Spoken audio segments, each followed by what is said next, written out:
Hello, hello, hello. I'm here.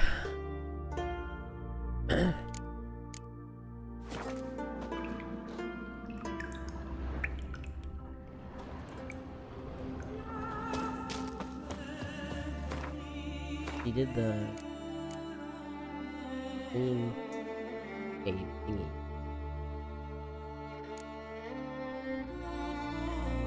Sit, buddy.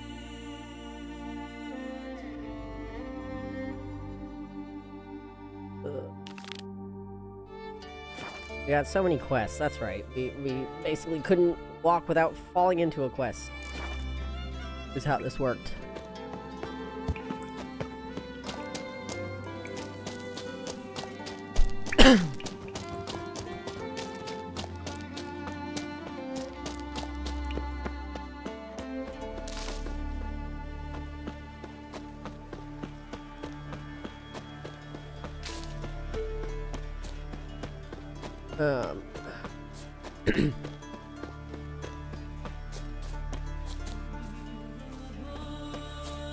Sorry I wasn't here on Tuesday.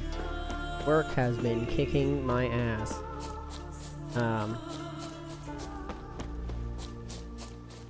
I didn't leave work until 10:20. And I didn't leave work until like 8. Tuesday. So.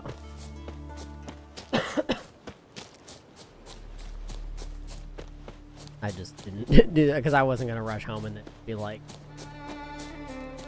you know, however late.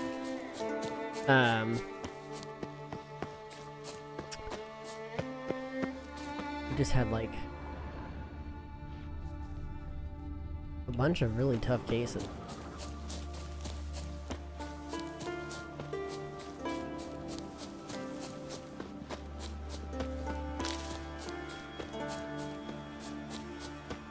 But I'm here. I don't know if I'll do the full stream because I'm still so tired. Because I basically got home and then basically ate and then passed out. It's been a minute since I've done like a whole... Oh, how many hours was that? 14-hour, 15-hour shift? It's been a minute since I've done something that long. Almost a whole year. No, it's been over a year. So...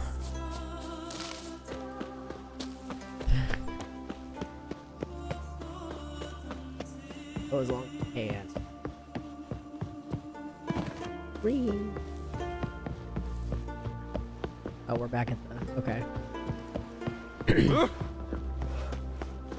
Where I was taken captive. Oh! Out of my way, out of my way, out of my way. Oh. Oh, there's a merchant. Can I sell stuff? You looking to buy something? Well, you're in for a surprise. We're just as well stocked as any land-bound shop in Novigrad. Come on, let's do some trading. Oh, that's right. You have.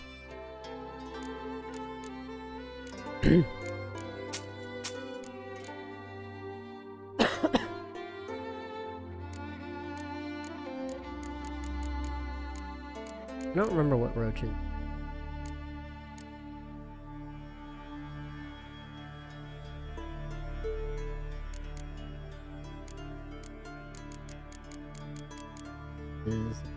Ooh. Hold on, now I want to be able to,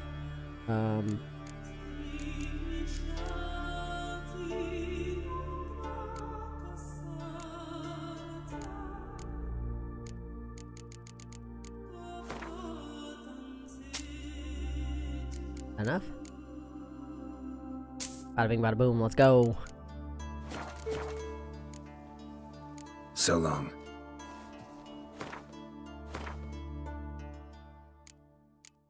Yes. Go with the saddleback. Now I can carry so much more stuff. Okay. Not that much. Oh, I want the... It keeps... 50 stamina. What's the other one they eat? Whoops. You looking to buy something? Come on, let's do some trade.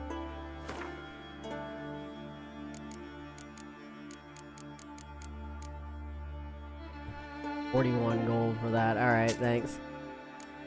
Alright, and... So expensive!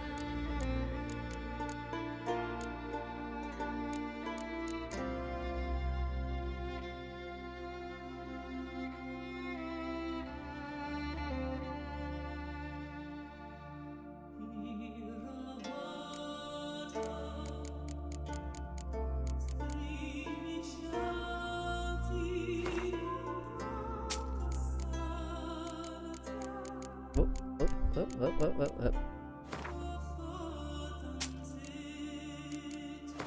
Oh, let's craft more.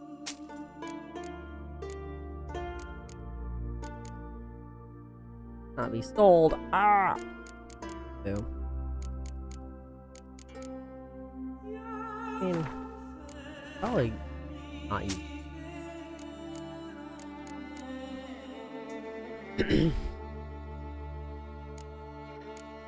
So much meat.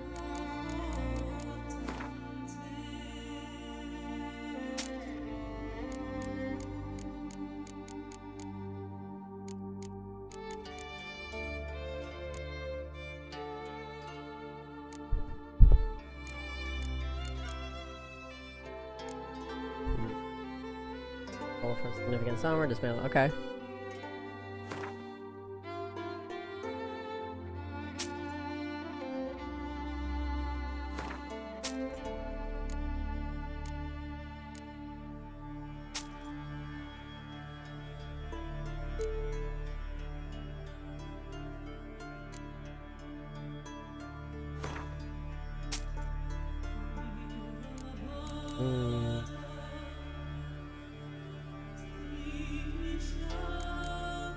I might want that.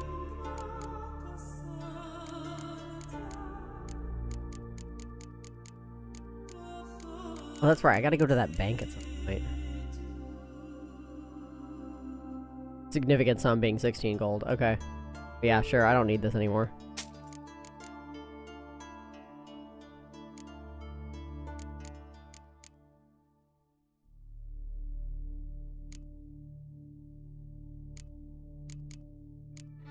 Have enough that I can buy the saddle. Yay. Bam.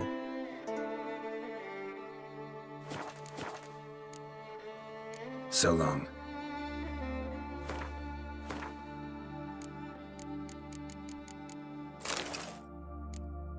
Now we got a fancy saddle on.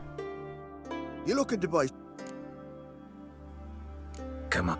I wish I could access my inventory. Like, that's the one thing I really hate about, like, the way that selling stuff works in this game is it's like, dude, I can't see shit.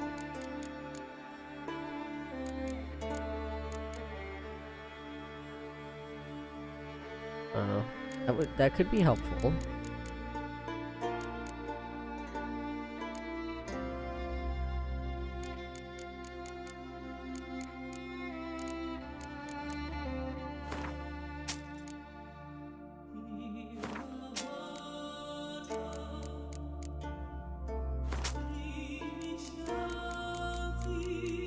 We broke.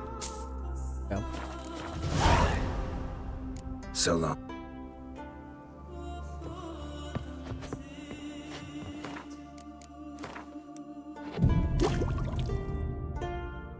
Okay. Now we're cooking.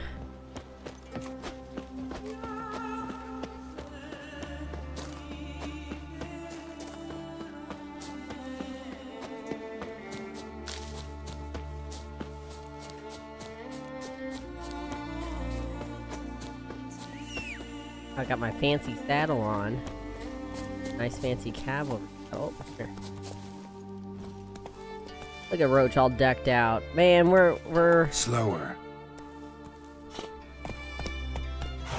Yeah, we got the blinders, we got the nice saddlebags, we got the fancy cavalry saddle. Hell yeah, we're all fancy Let's go. now. Oh, hi. Barely got any farther. Hey, back, I can't see shit.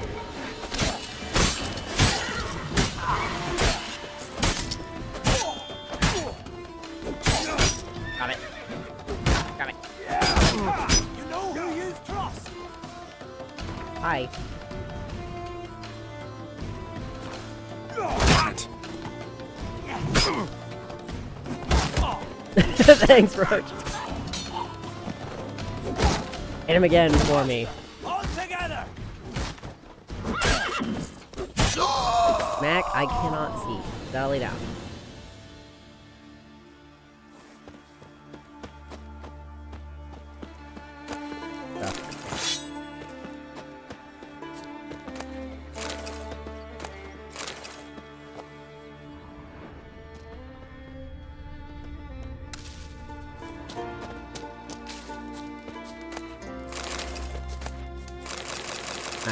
Nice. Good shit. I did that. I'm here, Roach. Come here.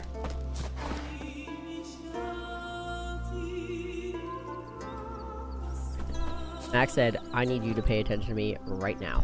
Right fucking now. You're taking up all of my light, buddy.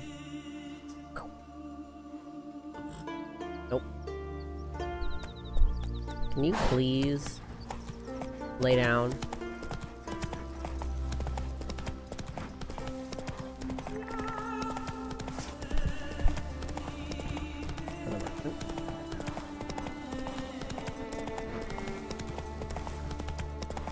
Please lay down. Please. Please lay down.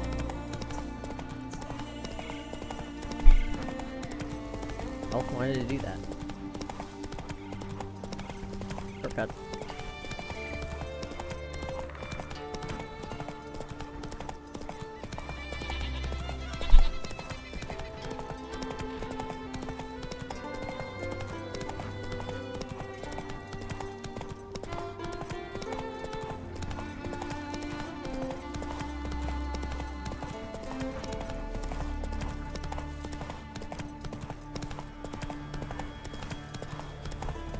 So many wolves around here, god damn. Ack.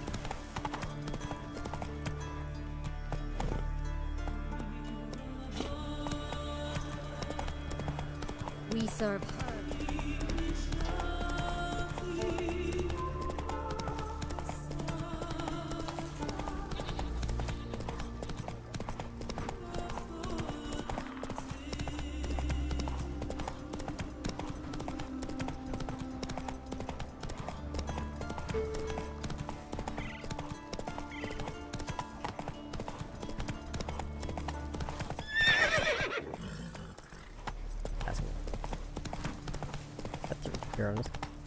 Find my. I'm gonna break my way through. Fuck it. Fuck the road.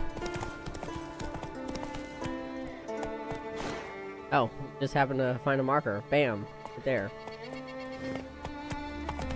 All the wild shit. Go up. Go.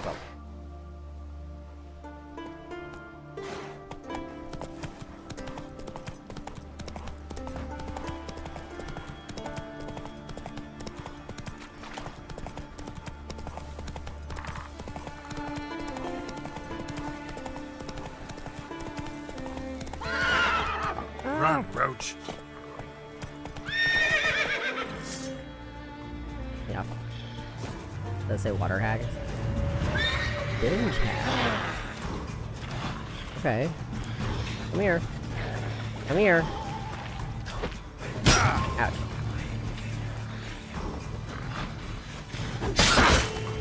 Ouch.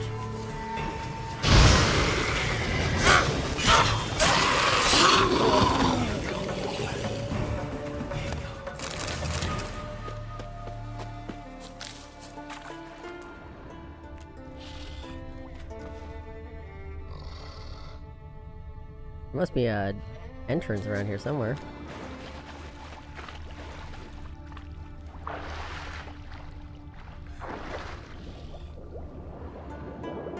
Interesting.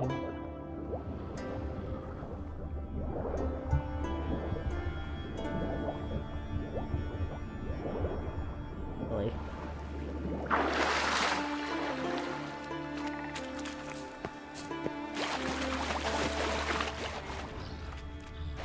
I wonder if there's an entrance around here.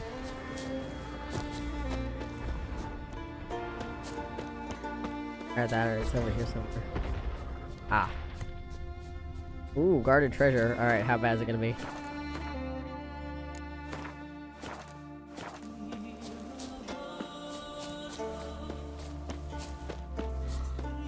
Oh. Well, we defeated one of these guys already. Haha, you can't hit me. You're ugly. Come here. Easy peasy. Bam. I caught you on fire, and then it was all over from there.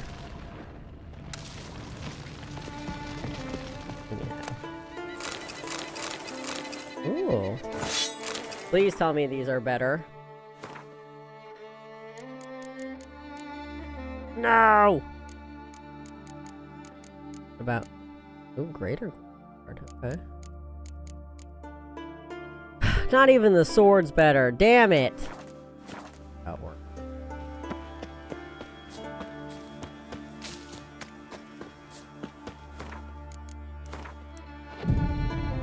My 2 gold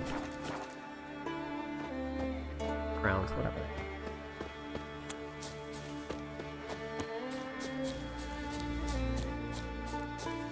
I'm guessing the answer is I just need to find a boat.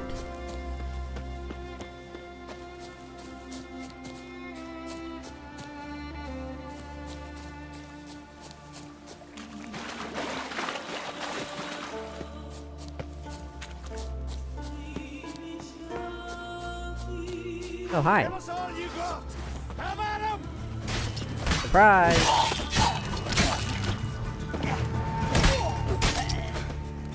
Roving bandits everywhere.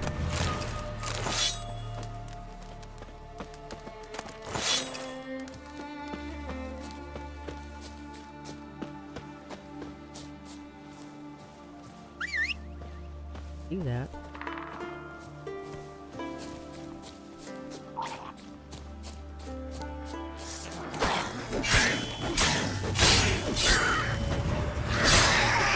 Gotcha, bitch.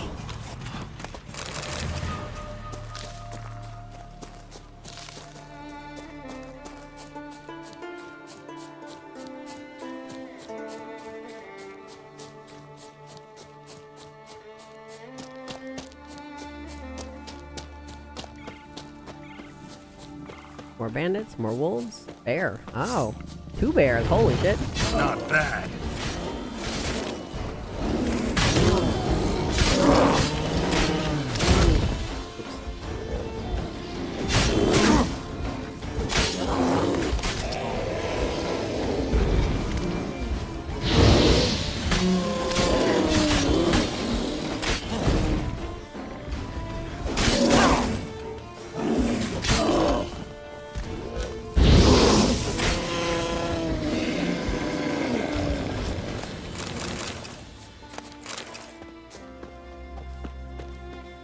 Over here.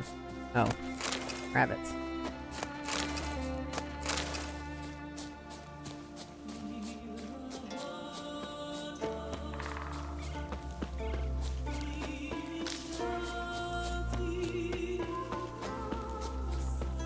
Need a boat. Who's got a boat? People probably have a boat. I don't know what's over here. Who are you? I'm busy. Okay. Vagrant. Damn, tell me how you really feel.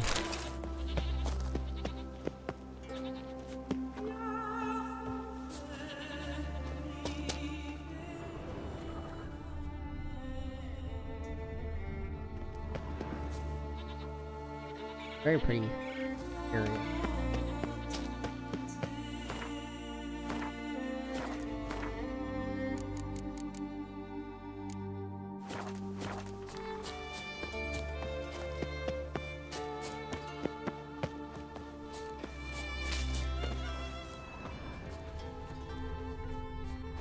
Never mind. Hello, where are we at? Ardskellig? Oh, we're back in Ehrenbjorn. Okay. Oh, that's good.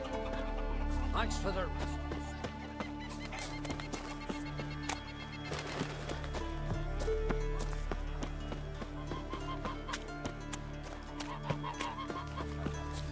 So this is where I was taken hostage. And we found a boat! Let's go.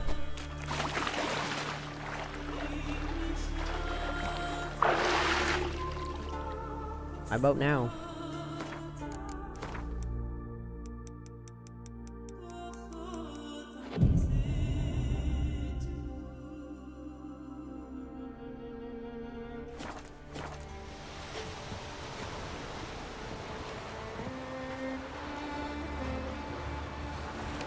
Off to Unvik we go.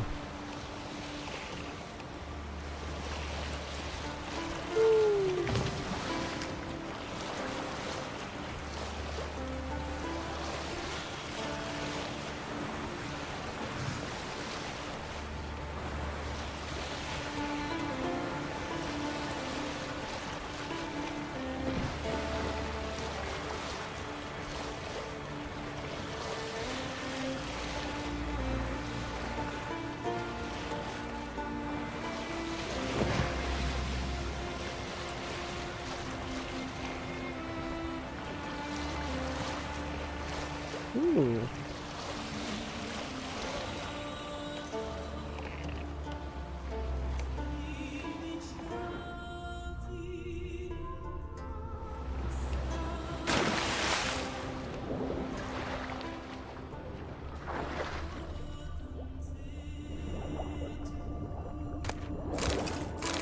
Nice. It.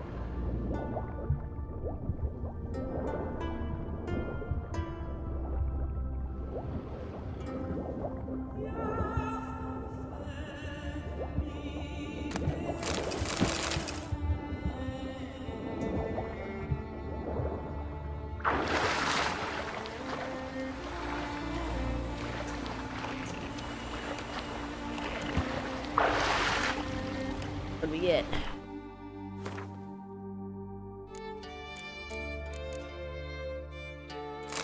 Really any good? Nope. Nothing good armor-wise. I did see we got another saddle, but I think it's exactly at 35 stamina. One that we have it. 75 stamina. Well, I can sell it though, at least, so, you know, there's that.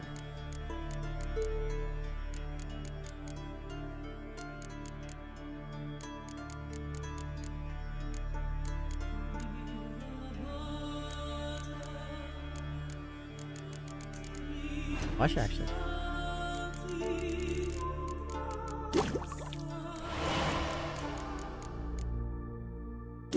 Dimeridium bombs. Nice. Enhanced Dimeridium bombs. Took me this long to get Dimeridium bombs? Damn. Empire Whip. Let's go.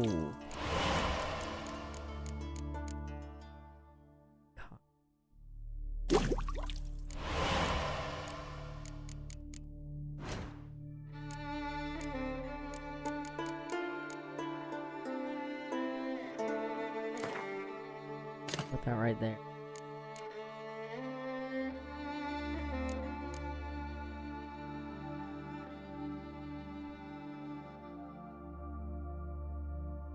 Oh, that's it. Okay.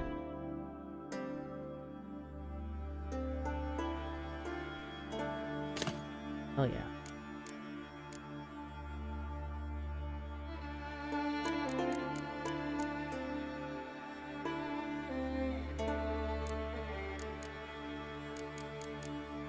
Got a vampire oil, so that's really nice. Ah.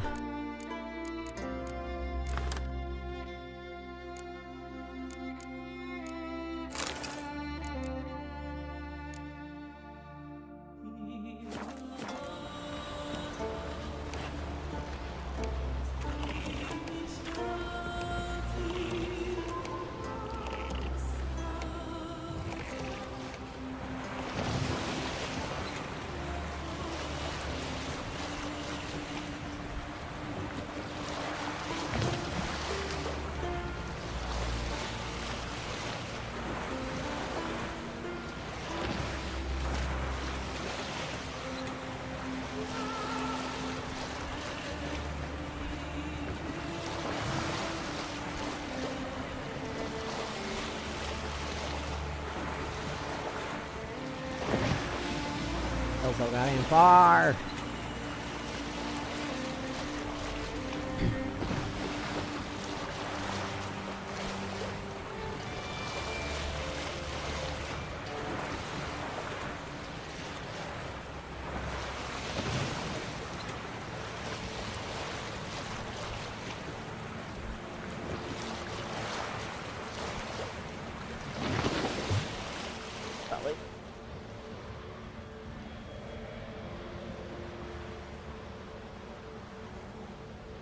We'll go.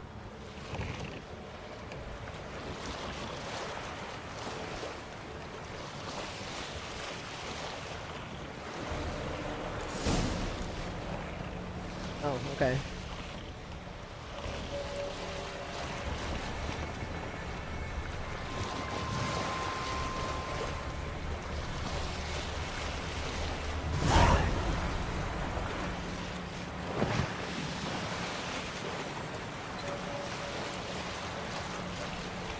Oh, this is what I'm coming to find. Okay.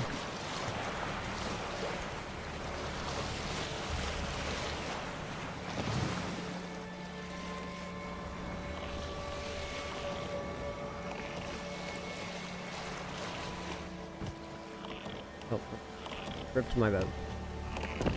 Hello? Ah!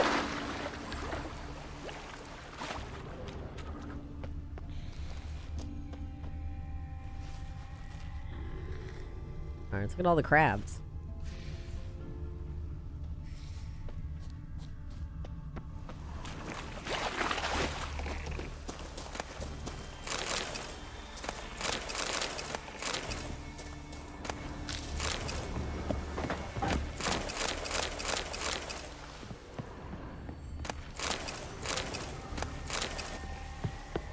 Alright, knock knock. Buddy, home.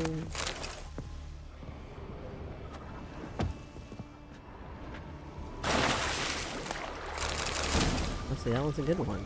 Didn't want to lose that.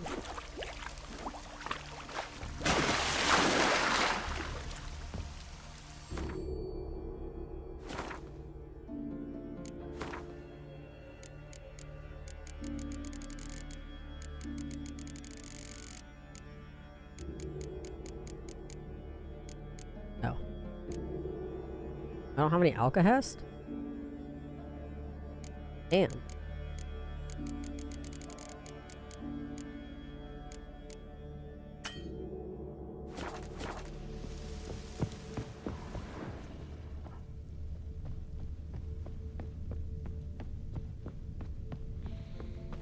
Hello. You're something.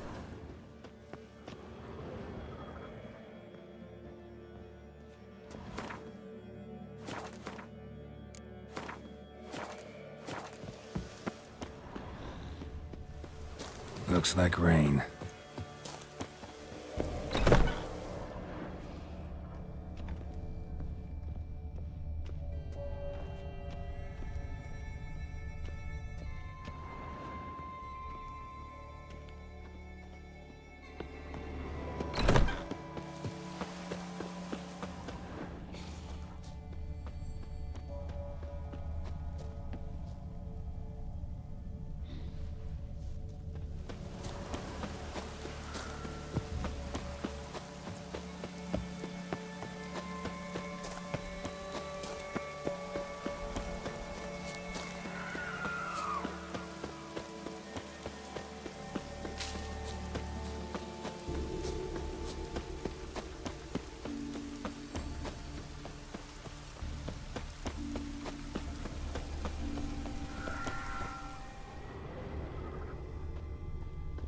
Another crossword if I've ever seen one. Jesus.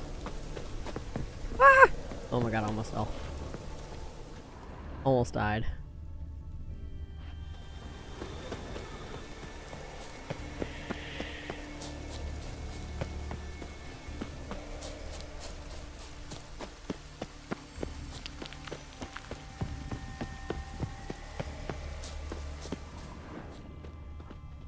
Clan on crate.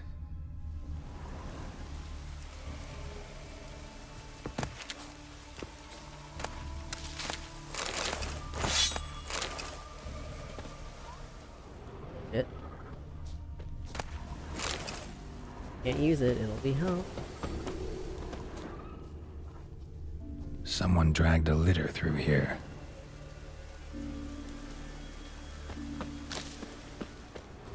Someone dragged a litter through here.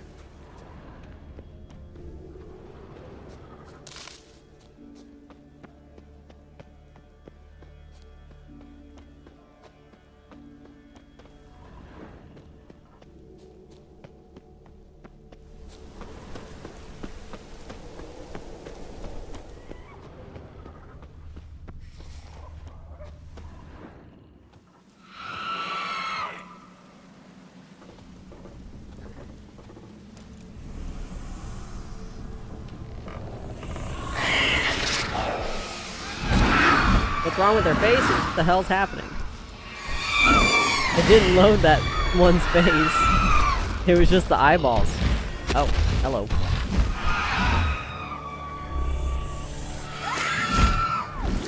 He's got pets.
Giant tracks.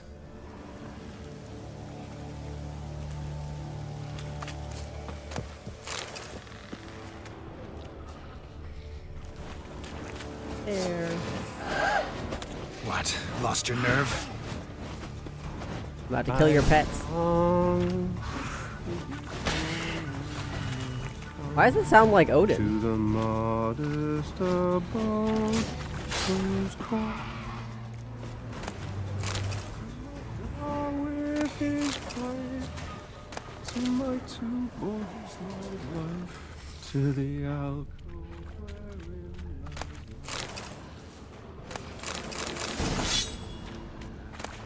my strength wanes and my breath shorter grows, and my sin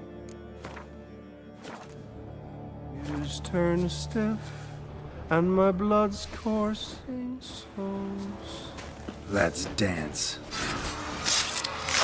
And I was home. I just hope I don't accidentally trigger the...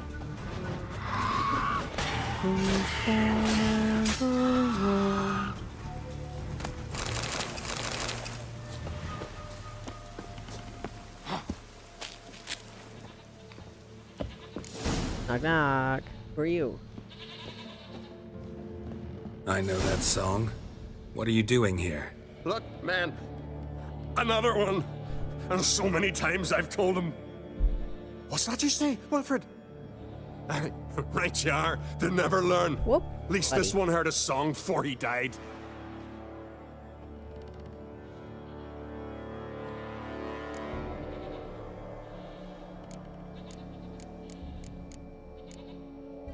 Who were these men?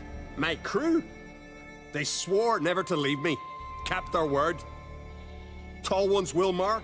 Wilfred's to his right. And the lad with the stutter's Wilhelm. Why do you and your crew stay? We cannot leave. If we ventured it again, the giant would kill us all. Like he did the others. Why'd the giant spare you? Me and my crew and the Sirens. We're helping him build a longship. I sew the sails and run away at times, and then the Sirens fly out and bring me back. Why does he need a ship? Where's he want to go? Promise not to tell no one. I trust my men to take the secret to their graves. But you? Promise, won't tell anyone. Fine then. The giant's going to sail her out to defeat the gods come Ragnarok. The final battle for the world's end. She'll soon be ready. Everything's always about Ragnarok. Not much game here, but I saw the giant give you food. Where's he get it? Don't know, don't ask. Food suits me. Suits my crew. Over there, on the ground. Hands I'd say got it's bite probably marks on it. human. What? Where? Well, Mark, damn it. You're supposed to clean up. Couldn't keep a secret if your life depended on it. We had a choice. That or starve to death. And I didn't force anyone. You know, whole crew voted in favor. I'm looking for Hjalmar on Crate. Word is he came to this isle with a crew, aimed to defeat the giant. Oh, aye, saw him, as did Wilmar. Sure Not it was you? him? Wilmar's got eyes like a hawk. They stood where you stand now. Poor shape they were in. Oh wait, neath no, the so we're red, looking for the Folin son of Viggy. Right, so- And just between you and me, that boy's not quite right in the head. Oh, the young on Crate was here too.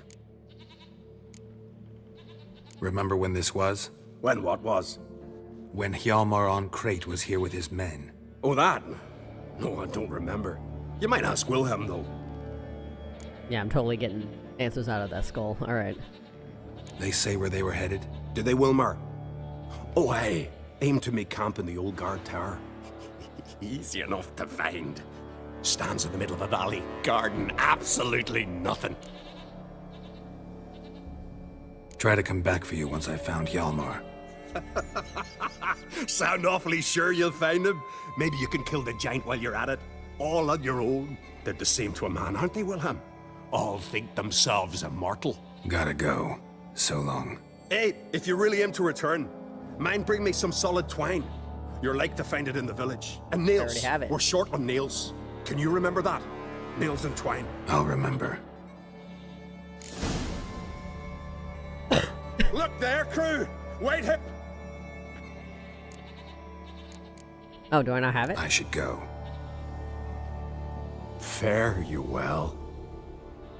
I guess we can run back to the village real fast.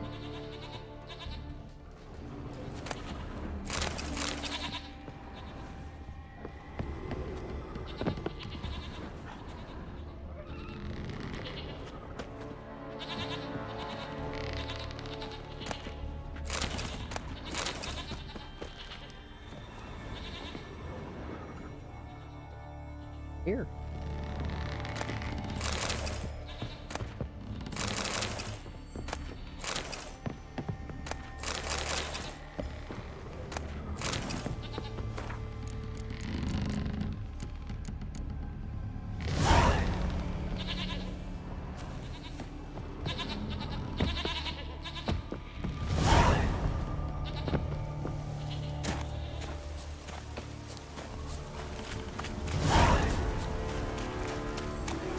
Oh, whoops. I mean,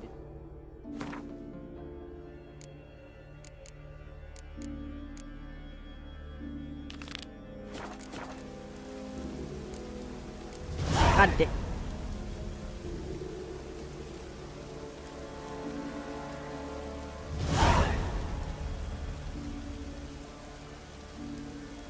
Diagram for it.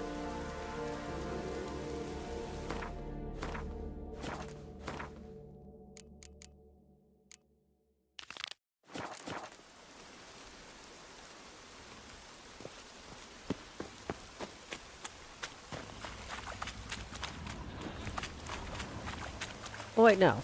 That's asking me to do something different. That's Hjalmar's camp. I gotta go back to the...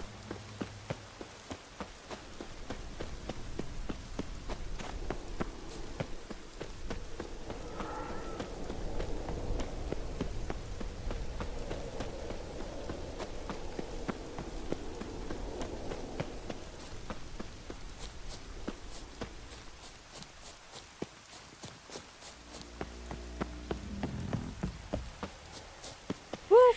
Almost fell off.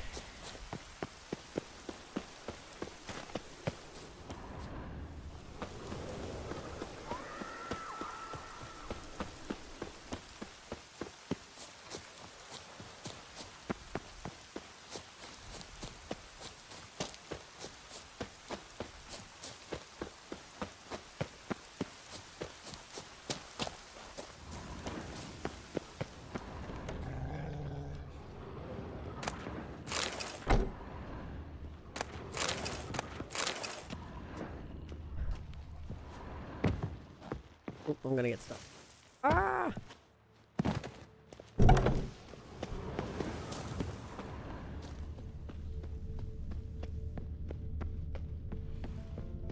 Watch, I'm not gonna find.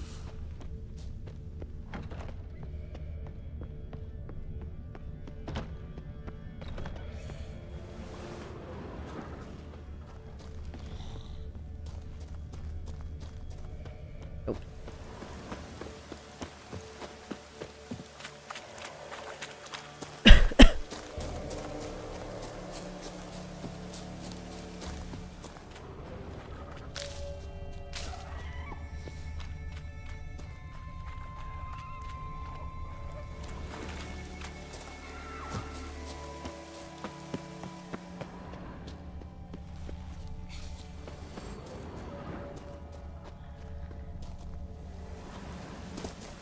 Clan on Crate. Oh, I guess that's if I'd done it. Sea graves. How the islanders bury their fallen. Okay, so there's more to explore, I guess. But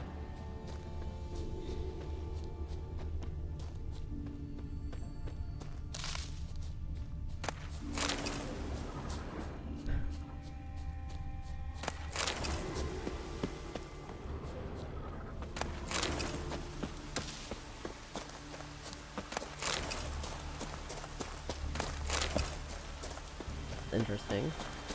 Is it like a...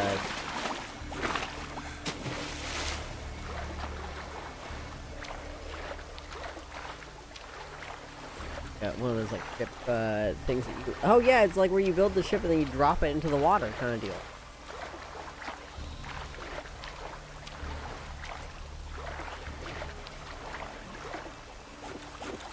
Where it like slides down the...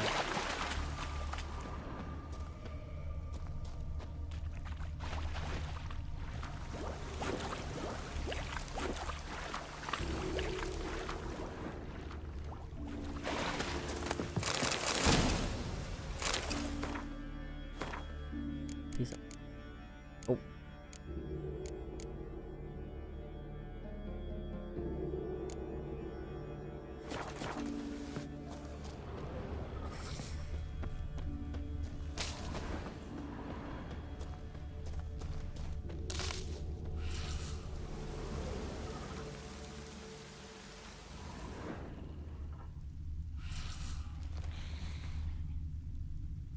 Lot more.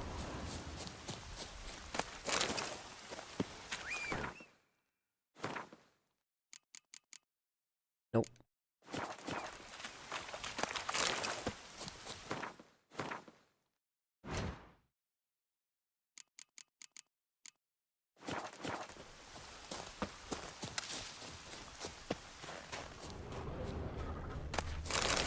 We got nails. Okay. I have nails and twine.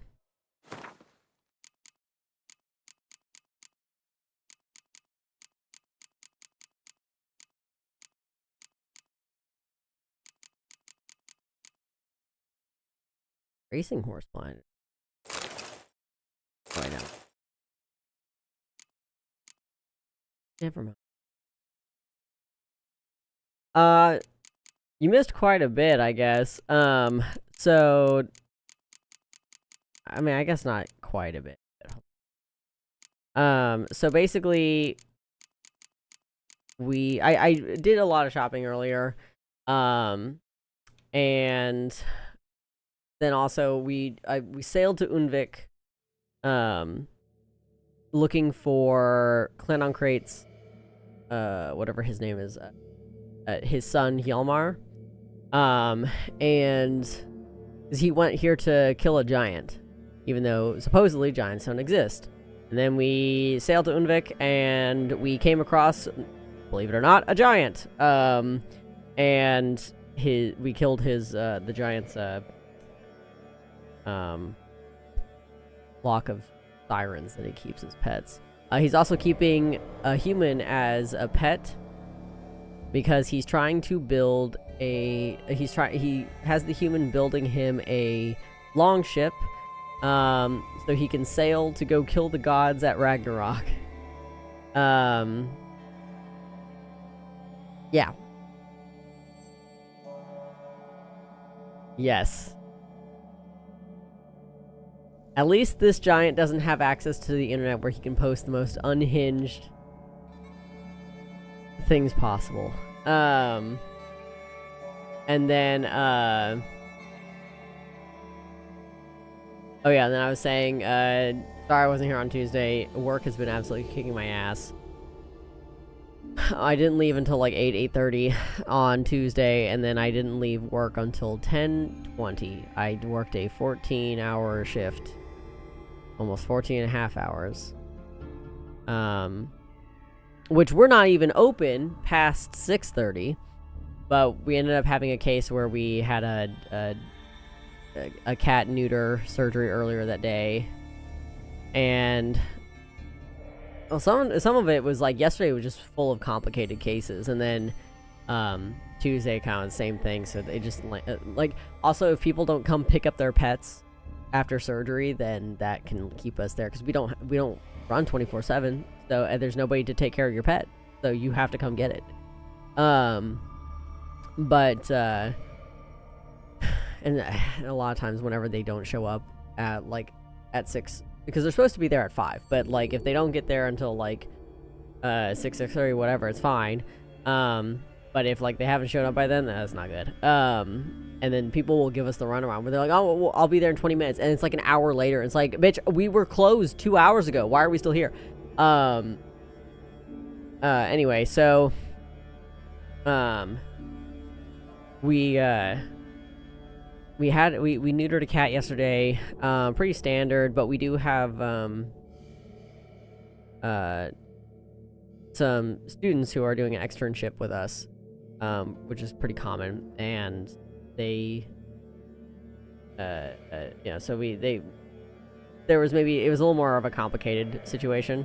Cat went home fine until like they were worried about the bleeding, and so they sent us a photo we were there already. Like people were not leaving until 8 again, just because we still had people in the building like getting checked out and like everything until like 7:30. So we just had so many complicated cases, and like we didn't get started on some surgeries till later. I mean, like we just had a lot of big surgeries.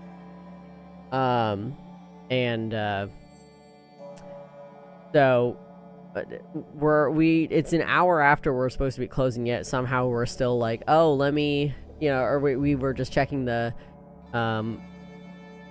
because we text on our computer and stuff like that, and we got a text from the person who had the neutered cat and was like, hey, is this like too much blood? And we looked at the photo and we showed it to our DVM, who's like,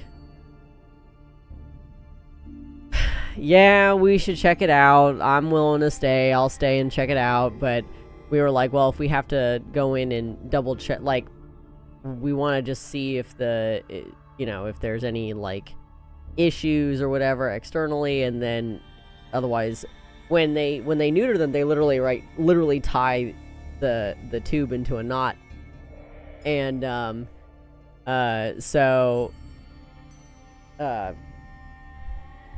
so literally when they say getting your tubes tied, like that's not even a joke.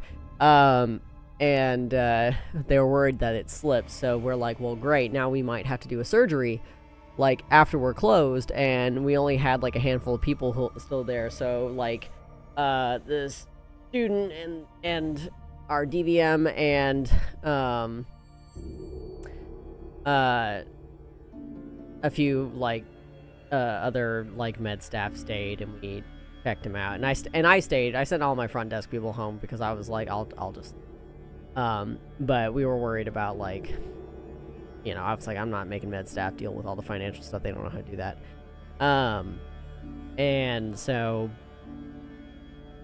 we couldn't find anything initially with the external stuff, and so we were like, okay, well, we can do this pretty quickly, but we need to check, like, to see if we basically had to do like a weird spay on this male cat because we had to open up his abdomen to make sure everything looked fine internally.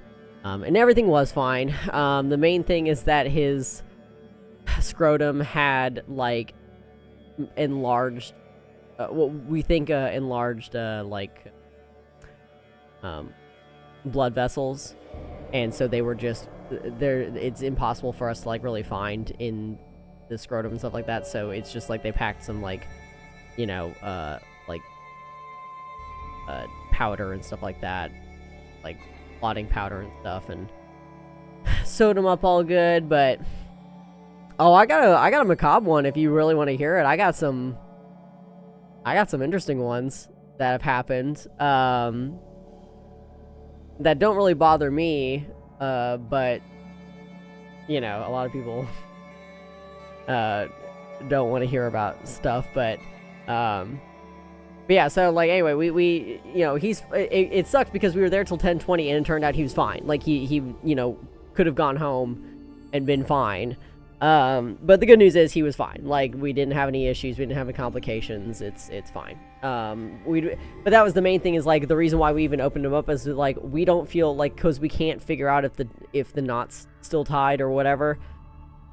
None of us feel good about sending this cat home without us actually checking, and so we did have to do the surgery. Yeah, so I'm very tired. So I basically said at the beginning of the stream that I was gonna go as long as I could today, but I'm so tired. Anyway,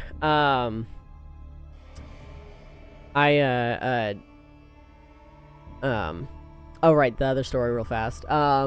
So we typically do not do C-sections on dogs. Our DVMs don't like doing it because it puts the female dog at risk unnecessarily. So it's like, if we we'd much rather just do an abortive spay. Or we could, you know, possibly do, like, just a C-section and then, or like, basically pull out, basically a C-section, but that involves a spay, specifically. Like, basically, we would pull out the uterus with all of the puppies still in it, and then open up the uterus and save whatever puppies we could. But most of the time, if we're getting, like, most of the time, the only reason why we have to do that is if the dog is unable to pass these puppies on her own. Like, if one's stuck or they are not, you know, if it's an emergency, like most of the puppies are. I guess, yeah. But yeah, so, usually the only time we get them is, like, mother dog is not doing so great, puppies are stuck, maybe she's going septic, maybe she's you know, like, yeah, because of the necrosis that is happening inside the womb. Like, if like there's other things that are, like, you know, impacting her, like she's just not doing great, then we'll take on, like, a, you know, a labor situation. However, most of the time we don't have to do that, right? Most of the time dogs just pass them on their own and it's fine. And bird them is the word I'm looking for. That's how tired I am, man. But we had an abortive spay for a dog that was a very, very small pit bull. And anybody who knows anything about breeding pit bulls knows that pit bulls are notoriously bad at having. They just are not bred well to pass them. Like, it's a struggle. And that goes for a lot of, like, bully breeds, or especially, like, any of, like, the bulldogs. So, like, Frenchies, bulldogs, pugs, any of them, notoriously terrible time actually having puppies. So this was a very tiny pit bull that did not need to be getting pregnant, and yet here we were. She was so swollen with puppies. But, yes. And basically,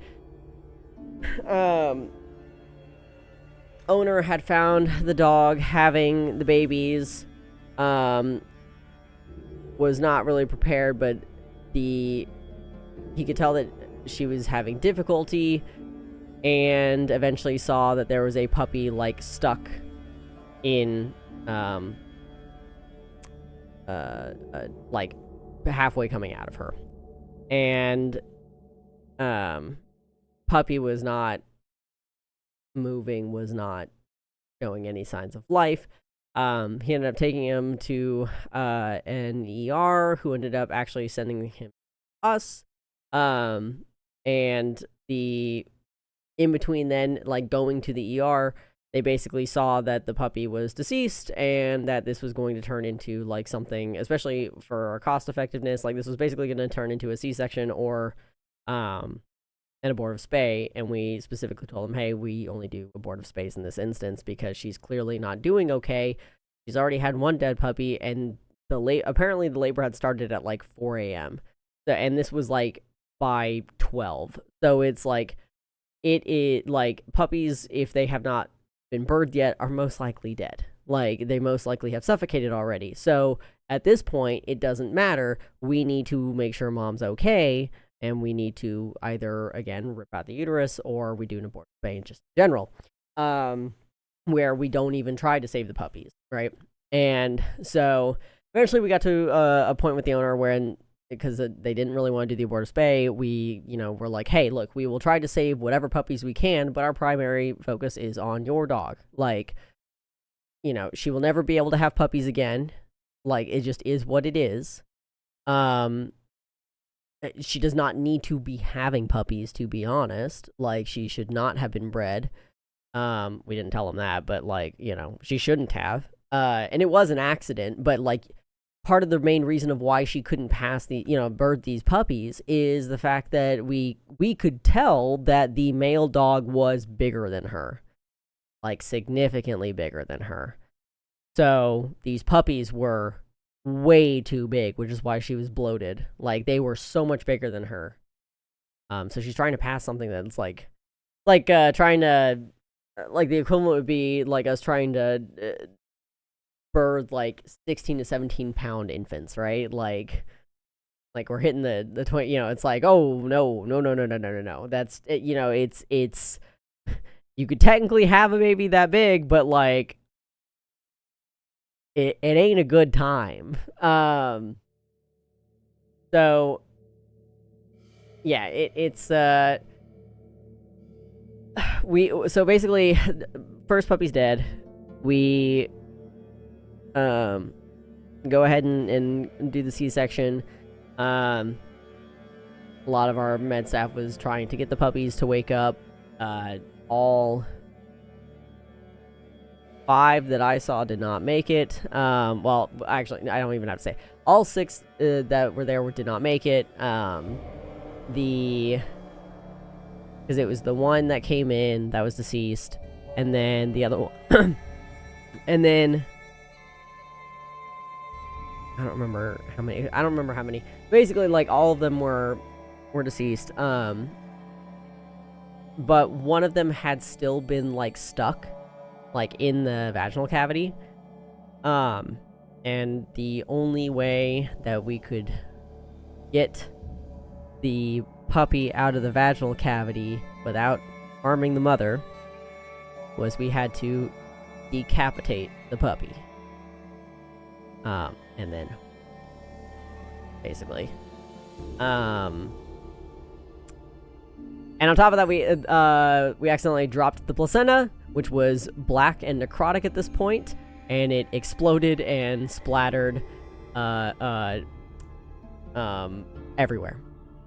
Like, black goo everywhere. And it reeked. So, Mama did fine coming out of surgery. I don't know, like, I haven't heard since she left, so, hopefully she's doing okay, but it sounds like she should be. You seem to be doing pretty fine. Yeah, it's like I said, you know, some people don't want to hear it because like I tell them, oh, you know, we had to decapitate a puppy. That sounds horrific to most people, but I'm like, okay, well, I mean, it is. I mean, my stance with abortion on humans is my stance with abortion on dogs. Like, if, you know, we need to, first of all, it's fine if, you know, abortions. Jesus Christ, I didn't realize that I had summoned Roach, and I didn't know what the fuck that was out of the corner of my eye. Holy shit, I thought that was like a goddamn, wraith, like, sneaking up on me.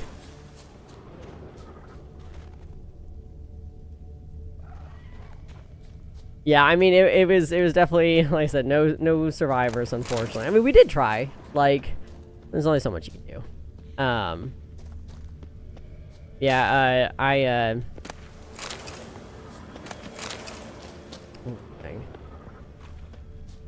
oh yeah, I was saying, basically, like, the,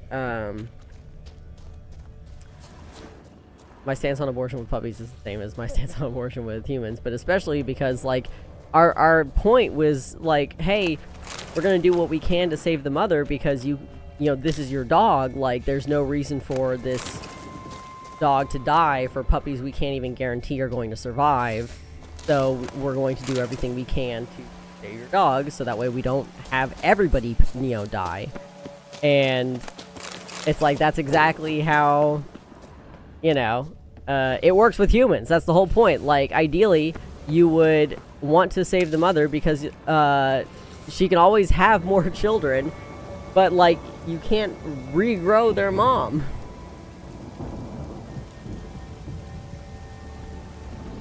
Honestly, yeah, like, when I, like, and the fact that it was just, like, a black, nasty goo, I was like, this is a little on the nose, man. Like, this definitely feels like we took necrotic damage. Like, we...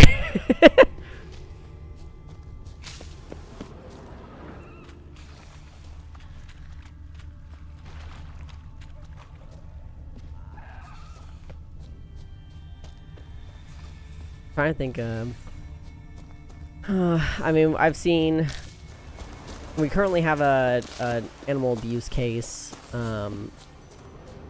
staying with us. She's so skinny. She's the sweetest dog, but she's so skinny. But she's gained some pounds. She's a large boxer pit mix, and when she came in, she weighed 15 pounds. That dog should weigh like 45 to 50. A storm, damn it. She weighed 15. She's now 20, so we're making progress. We're doing it.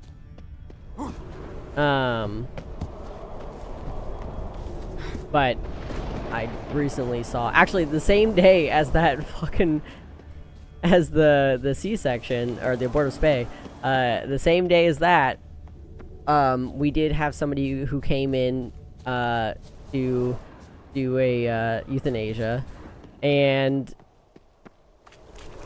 like okay, so death does not bother me. It's partially why I like the whole, like, you know, dead puppies and everything like that doesn't bother me at all. It's because I'm, in my opinion, in my autistic brain, like, death just is inevitable. Like, there's no point in fighting it.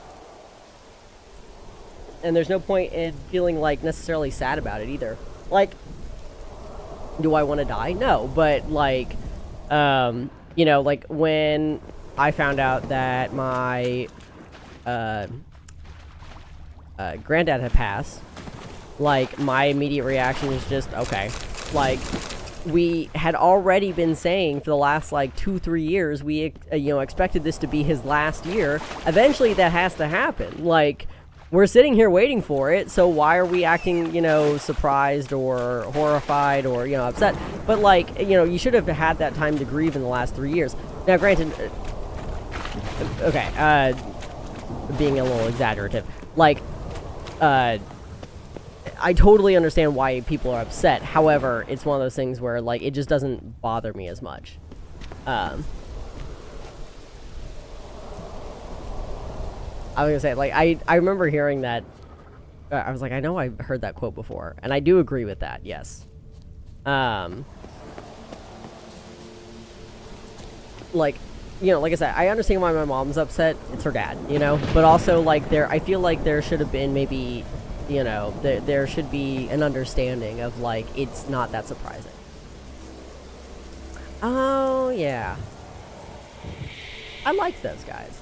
If I remember, if I'm thinking of the right people, I like those guys.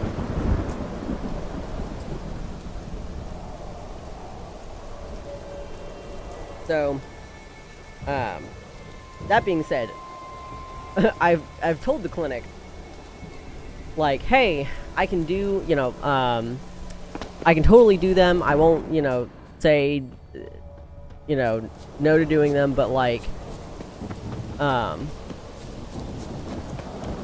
I'm probably not the right person to go in and talk to clients about euthanasia.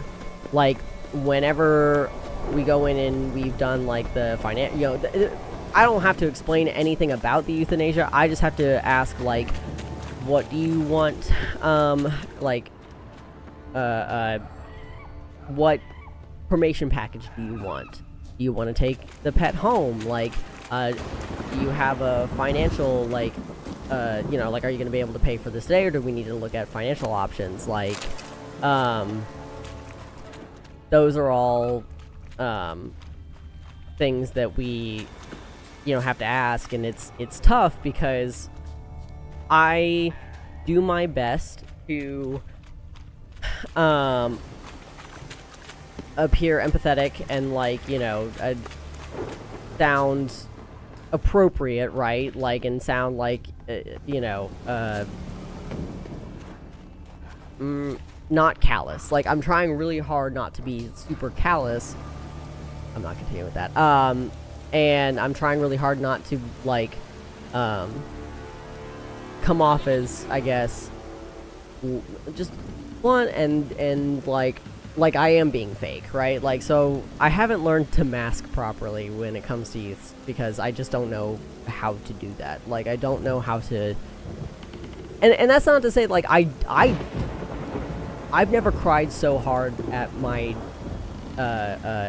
when I had to go, euthanize my ferret. Like, I've never cried so hard.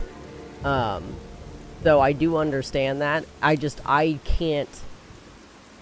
don't know how to, what the right way is to talk to people about death, because I don't even know what I would have wanted when I was drinking. And I don't know. It's one of those things where, like, it's a complicated relationship I have with it. So the thing that threw me, though, was, like, and I think it was just because it was, like, the straw that broke the camel's back, so to speak. Like, we had this dog come in, and the owners had to be convinced by their relative to euthanize this dog. And this dog should have been euthanized, like, 2 years prior. I have never seen a dog look like that.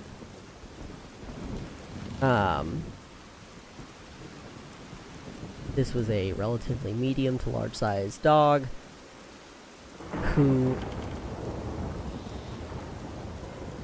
I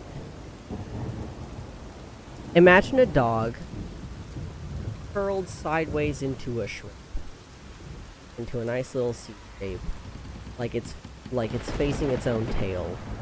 And now imagine that dog has been sucked through a straw. Like, all the liquid and muscle has been removed from this animal. So much so that you can clearly see individual ribs, the outline of the rib cage as it sucks up into the rib cage and then narrows out, and you can see every bone in his spine. You can see everything. Imagine now that everything you have sucked through the straw out of this dog has now been put in a mass this size on its shoulder. Most of its fur is gone on its face. It's patchy. It is red, like its skin is red. It's clearly suffering from allergies because it's a pitty of some, like a pit bull mix of some kind, or like a bully breed, and they have what we call shitty pitty skin. Like you see, allergies are just absolutely kicking this dog's ass. Skin allergies at least. The dog has an underbite with teeth crooked and everywhere, and digging into its upper lip. And it couldn't stand, and it smelled like death. Like, it smelled like it was rotting. When people say that you never forget the smell of death, I will say, like, I was not anticipating the smell that they were talking about. It is so wild to me that it smells light. I was thinking something much more rancid, much more like heavy, and then this was like it's super light. It's almost like a weird sweet, almost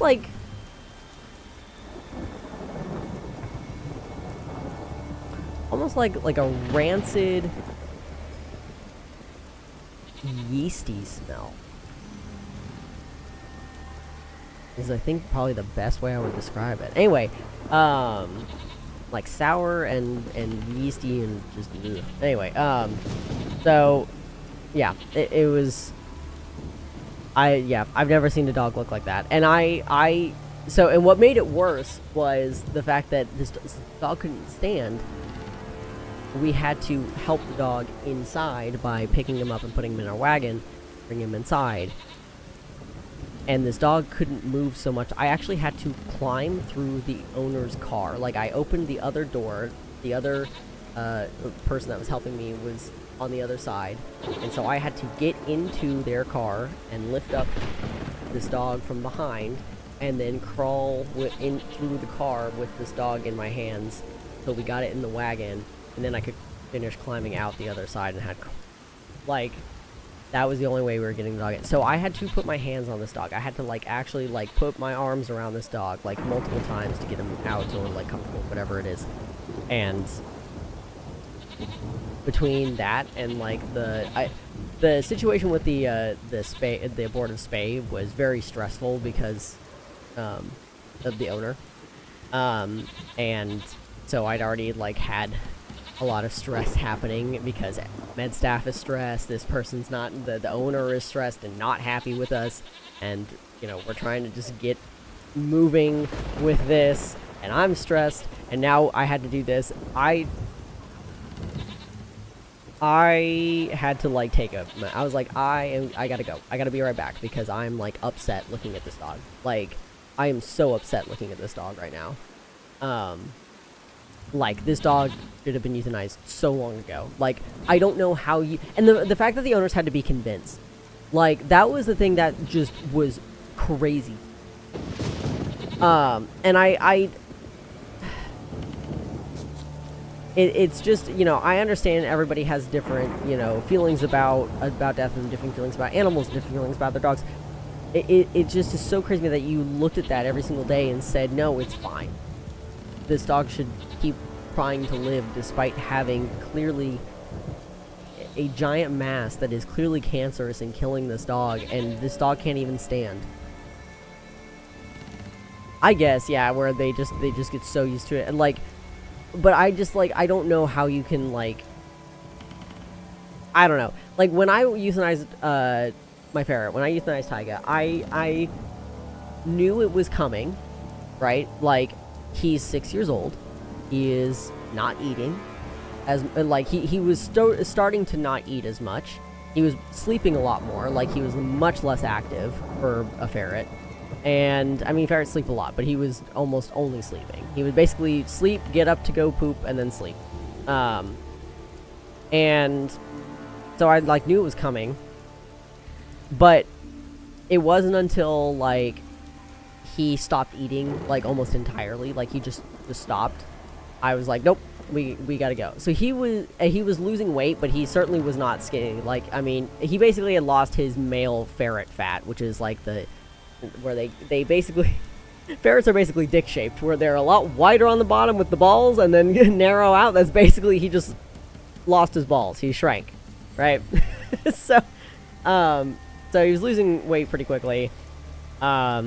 So when I took him to the vet, I thought actually I was gonna have to convince the vet. Like, I thought I was gonna have to go in there and be like, hey, I really think it's time. Like, I think he needs to go. And I thought for sure that they were going to be like, oh, no, well, have you tried giving him, like, a elder ferret diet and, like, doing all this stuff? And I'm like, and I was gonna have to argue no, because I knew with my work schedule, he just was not going to have a good quality of life. Like, there was no way I was going to be able to provide that to him. He was just going to get worse. And he's not eating, you know, and everything. So I'm just like, I'd much rather just go ahead and put him down. I didn't even have to argue that. Luckily, when I described the symptoms and was kind of like hedging at, like, this is what I think is going on or what needs to happen, before I even had a chance to say, hey, I would like to euthanize him, the vet tech just looked at me and she was like, so it sounds like you think it's time. And I'm like, yeah, great. I'm glad we're all on the same page now. I'm glad we are all, like, I don't have to argue about it. Yes, that's what I'm here for. But he was still, you know, active in the crate and everything like that. And so that's kind of what made it worse, was knowing that it was not like he was, like, dying on the way there. It's not like he was unable to get up. It was the fact that he was still moving. But given the fact that he was suddenly not eating, like, at all, and that he lost weight, I was like, I'd much rather just we do it now before he, you know, feels awful. And in hindsight, it was a good thing, because the reason why he stopped eating was there was a tumor that was growing on his stomach and had basically compressed his stomach. So yes, he was essentially dying of cancer. And so yeah, it was for the best that I actually made that decision. But it's like, again, it's not like he's lying on the ground and, like, suffering yet. I would just much rather, like, I know I'd much rather he pass peacefully. Like, in this case, you know, like, and I know some people, like, yes, some animals can absolutely pass peacefully in their sleep, no suffering involved, right? Like, it's not like they were riddled with cancer, it's just that they're old, right? It's not that, like, they, you know, it can absolutely happen where, like, they don't need to be euthanized to do that. But the most likely reason, the most common reasons for use is because you just don't want to see them, like, you know, suffer through that, where they aren't, you know, just calm about it. And we get a decent number of DOAs too. And hell, like, we have a decent number of, like, QOLs, quality of life exams that are going to come in, which basically are people basically coming in and arguing, hey, I would like to euthanize my dog or cat or whatever it is, and they're like, yeah.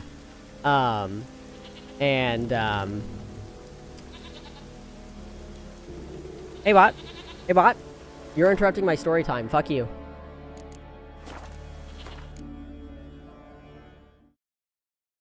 Get out of here, bastard.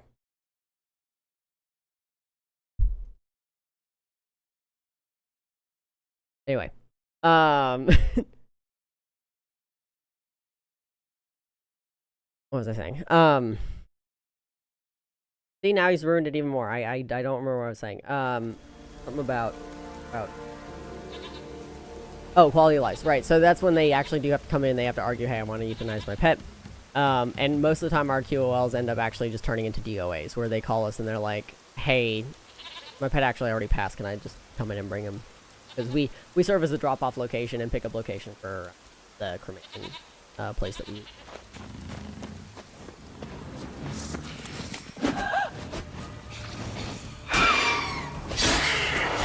But soon we're going to be using Aquamation too, and it's a pretty, Aquamation's a pretty cool thing. I got to tour their their place, and it was really neat to see like that, the way it worked, like in person. I've never gotten to visit a cremation place. I feel so special.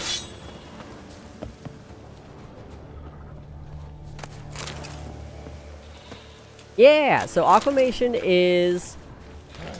So basically aquamation is a new thing, and it honestly, like, some of us in the clinic are fairly certain that this actually is probably going to be what becomes much more common than cremation in the future. So aquamation is a much cleaner form of cremation, essentially. So basically what happens is, instead of, you know, you put your whole the whole body in a furnace, and it you know, burns it until the bones dry up, and then they you know, can crush them into powder and stuff like that, into ashes, and then do that. Aquamation does kind of the same thing. The difference is, instead of a furnace, your body is placed in a giant chamber full of water, and then like other chemicals that help break everything down, and basically they dissolve your body in this liquid, and it's a decently fast process. Like it's a little faster than cremation, if I remember correctly. So basically they boil the meat off your bones until all that's left is your bones. And then they take your bones and they put them in a kiln until they dry, and then they go and they basically crush them into a fine powder or ashes, you know. So, like, now the difference, too, is cremation, you know, your ashes are typically gray because of, like, the fact that the bones end up becoming, like, stark white because it's just in chemicals versus getting, like, burned. The ashes actually look closer to like sand, like a fine white sand. The fun thing about aquamation too is some things actually still make it through. So hardware usually, so like if you have like a metal implant, that will come out with your bones. If you like in the case of pets, their microchips will come out. Sometimes if they have a foreign body, and we like, let's say an animal is not eating, and is most likely has a foreign body, but the person is unable to afford it, or they don't want to go through with it. It's like it's an older animal that, you know, again, may just be better off being euthanized. Then you can, you know, when they pass and you actually like go through the aquamation process, you could probably find the foreign body that actually caused their death. So it's really interesting, but it's one of those things where it's like, I thought it's a relatively, you know, new thing, but I think it has been around for a while. It's just now starting to gain popularity. I don't know how popular it is for humans, but the nice thing about so what's really interesting too is cremation, right? It's usually cheaper if you do group cremation, which means you don't get the ashes back. Jesus Christ. Yeah, it is an early thing. Holy hell. I mean, that makes sense though, you know, like it's not exactly new science, right? Like it's not exactly like oh, we put chemicals in water and skin burns off. Like we've known how that works, right? Like we've now known how to dissolve bodies for a long time. I almost guarantee you it's just like the only thing that delayed it was probably like access to the chemicals and or like the actual tech, like making it super easy and safe to do, and also be just as cost effective as, if not, you know, more or less than cremation. So but anyway, I don't know how popular it is with humans. Interesting. But that also, though, that makes sense. I mean, cremation is taboo in still a lot of different... ironically, cremation is, like, both taboo in certain religions, and then also, like, the only way to, you know, have your body disposed of in certain religions. So fascinating to me. But, like, for instance, Catholics don't believe that in cremation. Like, you're not supposed to get cremated if you're a Catholic. You're only supposed to be buried. Being whole is not necessary. Like, ideally, yes, you would want to be in one piece, but it's not the same as, like, Buddhism? No. No, that can't be right. Is it a Hindu thing? I remember there's a religion where, like, if you are not all, like, if all of your body parts are together, then you can't rest. So, in a way, Catholics are the same way. Like, the reason why you're not supposed to be cremated is the idea that when the end of the world happens, when Revelation happens or whatever, like then your soul's supposed to return to your corporeal body. So if it's like, I mean, it's a stupid thought, because it's stupid because your body's decayed. So, like, there is no corporeal body. Your body's no longer, in fact, most of your time, your bones are going to decay too. Like, they're going to be gone by the time that happens. So, like, the idea of, oh, it's fine because, like, I can just descend into my corporeal body, but if it's ashes, then I can't do anything with that. Okay, bitch, they're both gonna, like, they're both gonna disintegrate in the end. Anyway, stupid thought. Stupid portion of Catholic religion. I'm gonna be honest. I actually that actually is gonna really irritate me now. Yeah, it's like I don't understand. Is it because it's like burning in hell, even though like nobody ever mentions burning in hell in the Bible? Anyway, so I don't know. It's one of those weird things that I'm just like, this feels like this should be more progressive in the Catholic faith. Like, this feels as old-timey as saying that that Protestants and Catholics can't be, like, buried in the same burial plot. Like, what are we doing grave segregation?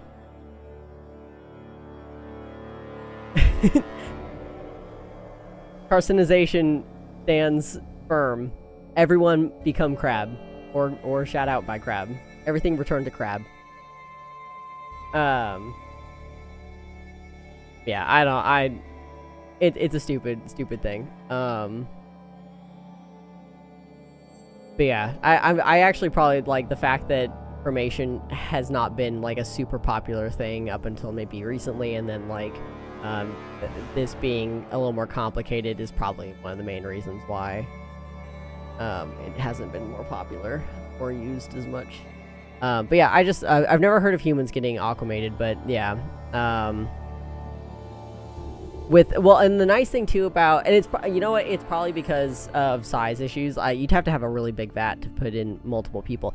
Now here's the good news, because I was actually really confused at first when they said that they could put multiple animals in the machine, in the chamber or whatever, and that wasn't basically what I was like, are we saying that all of these bones or like all the ashes are like their pet when they're not? Like, what are we doing here?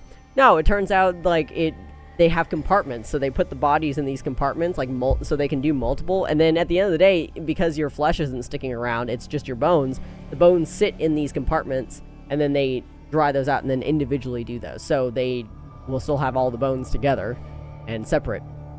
And so I like, before that I was like minorly panicking in my brain, going, hold on, wait, are we just lying to people? Like, what's happening right now?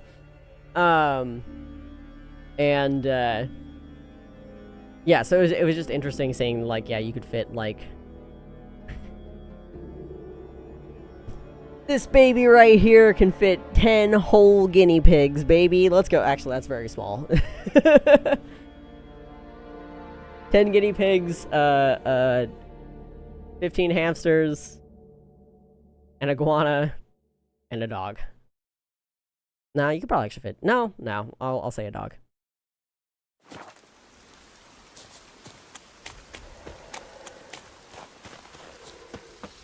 And they still do the clay popper and all that kind of stuff.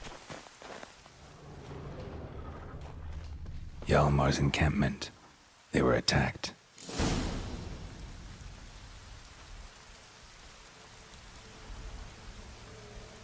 Yes. It was no, I think it was Rashad that told me about that. Fought barefoot. Yeah, because it Sirens caught them was by surprise.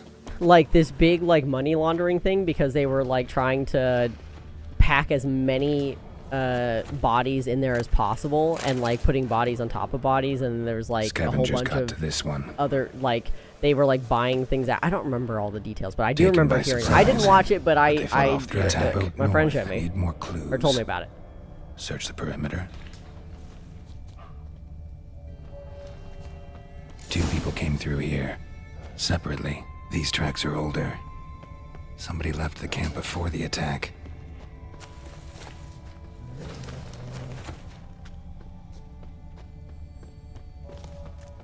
I'm pretty sure wasn't it a place in Atlanta too?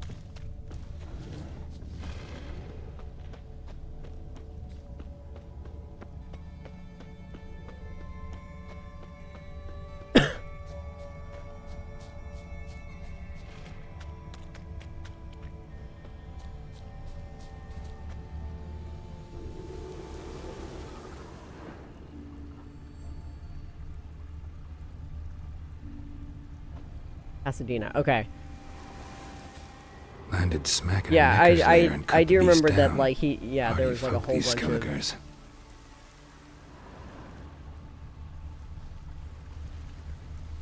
there's just a lot of stuff going on. Footprints.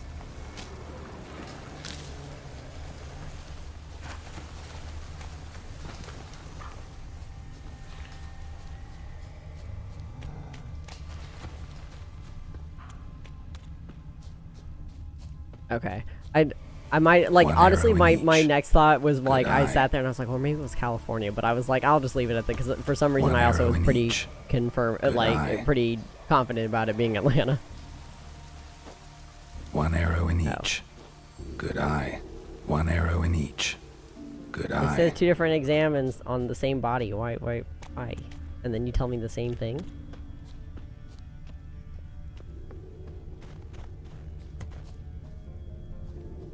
New marker, abandoned building. Someone used this as cover.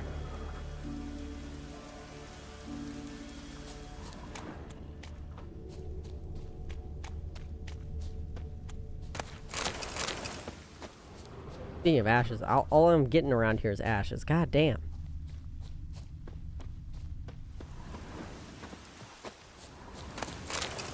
More ashes. More ashes. More ashes.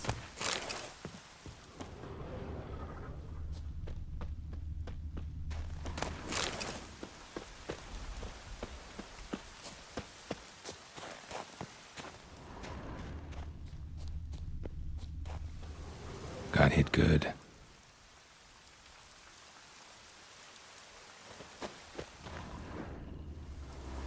Yeah, damn.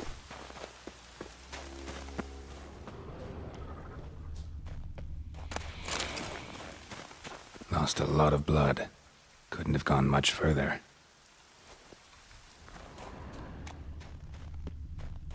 Lost a lot Ow. of blood. Couldn't have gone much further.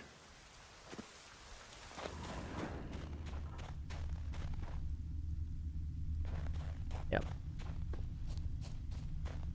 There he is. Archer finally caught up to him. Now where'd that archer go?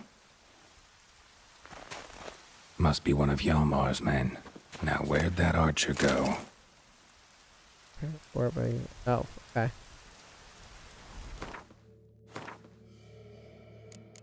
Ooh, I didn't realize I got... No, that doesn't matter.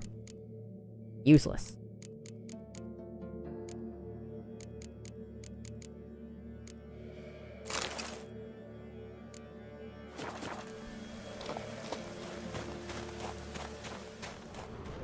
Trolls. Dragged him into the cave. Wonder if he's still alive. Yay.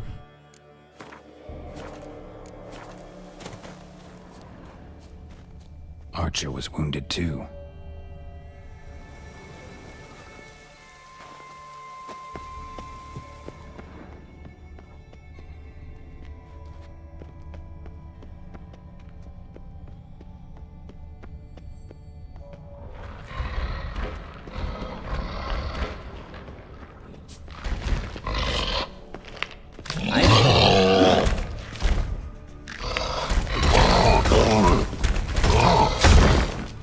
I think oak root oil works with them, and I'm pretty sure I still don't have that. Nope, I do have oak root oil. Great. Come on!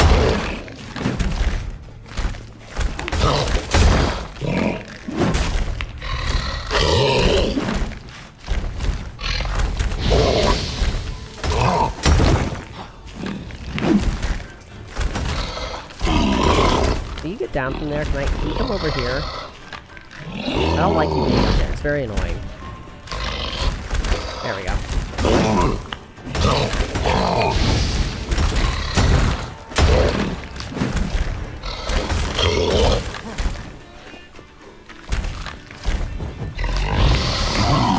Good. Ouch. There we go.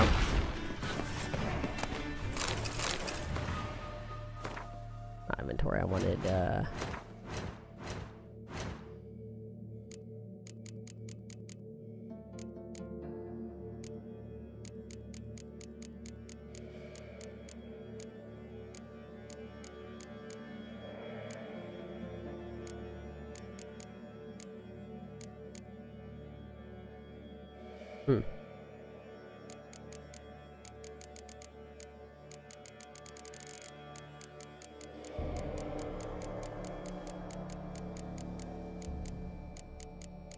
Oh, no. Are they? Oh, well, those are elements. Hello?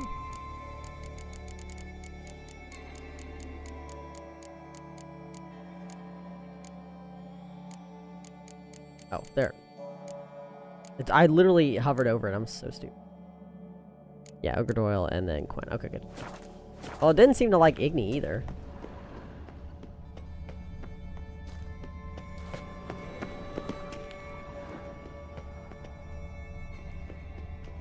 Okay.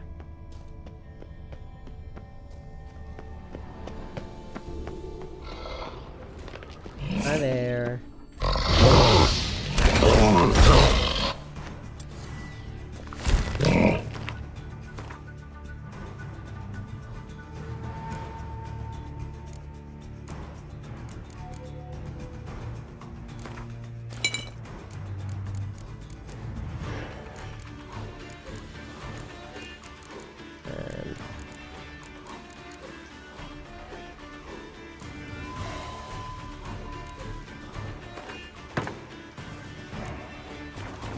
Come on, come closer.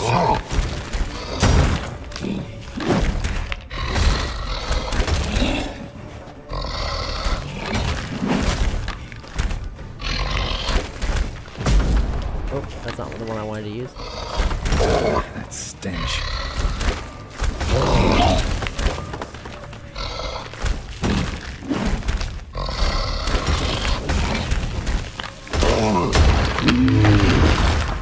Nice.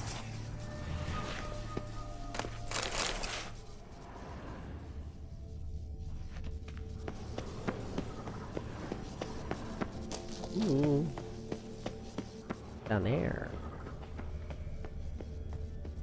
Probably more trolls, but that's okay.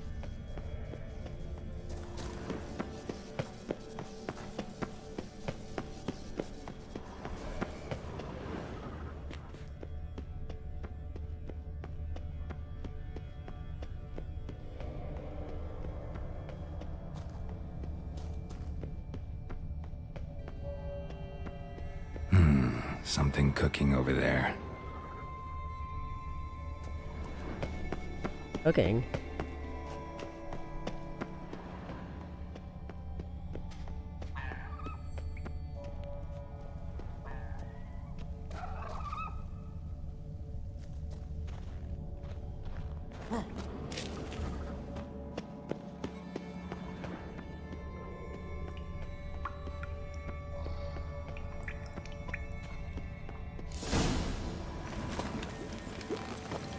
Oh.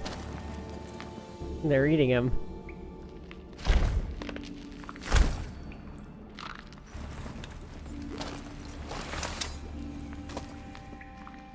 Cooking something? Cooking? Hey! You there! Help Help me! Water's getting hot! Shut it. I need that man. No. We went home and from mirrors. I figure riddle.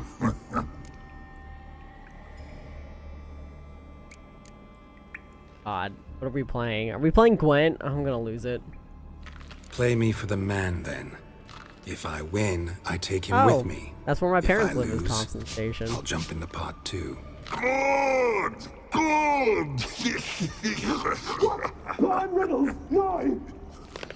No bubble. It's over here living on Lot Dead Soldier Land. 8. I mean, I live on Lot Dead Soldier Land too. I mean, the Sulphur Springs battlefield was a lot bigger Biggie bash. before everything started growing.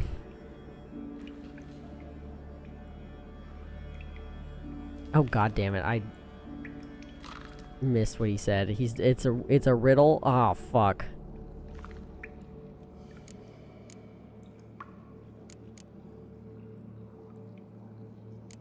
Why does this feel like a big he bee, steps big he bash? I don't know. No, the other. I feel like it's a trick question because it just sounds like a troll. Because I don't know. All right, we're just gonna. A troll, of course. Okay, I'm feel like I'm. Now you ask. I'm light as a feather, but even a troll can't hold me for long.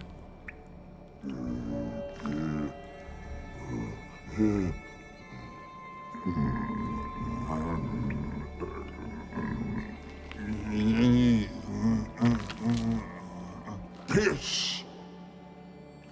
Riddle hard. Human cheat. I won fair and square. Stupid riddle. Feather. Troll not hold. Not piss.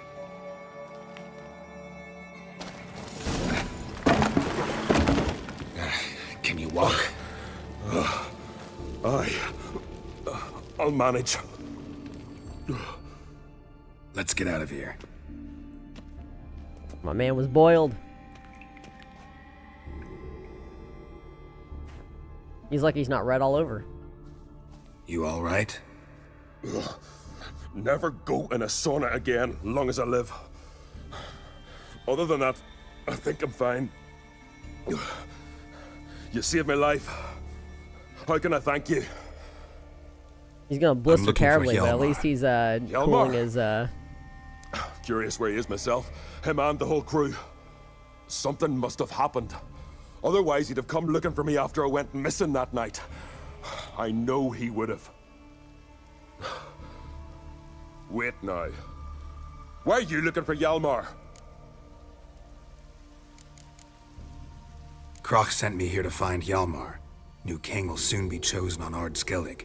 Everybody's waiting for the young Ancrate's return. So it's started already. Hjalmar, ruler of all Skellige. Doubt he's cut out for it. Hjalmar's irresponsible, stubborn, and heeds no counsel. But he's a born leader. Been mates since we were lads. With him and Ceres. Ceres has put forth her claim to the throne as well.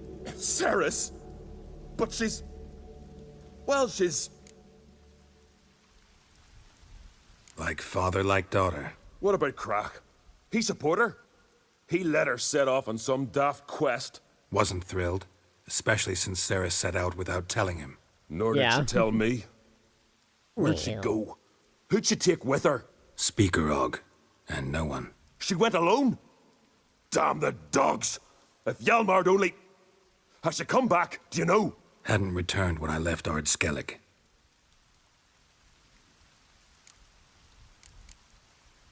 The expedition. Tell me about it. Started like the best ballads.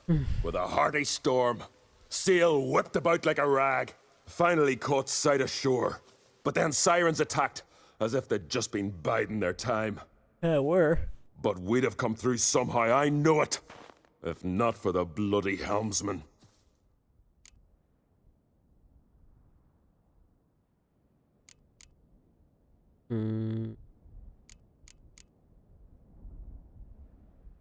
You smashed into the rocks. What then? Lost a few men. Had to drag the wounded on litters. And the sirens pestered us the whole while. Hjalmar kept blowing his horn. But we'd come too close to the hillside and he brought an avalanche down on us. Not your lucky day, it seems. What happened next? We found that daft bugger in the ship, then pitched camp near the guard tower. Things seemed to calm.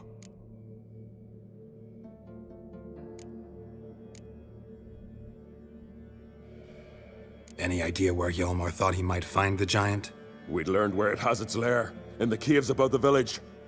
Hjalmar decided the best way there would be to cross the lake. Viggy the loon insisted he knew a better way, through the mines.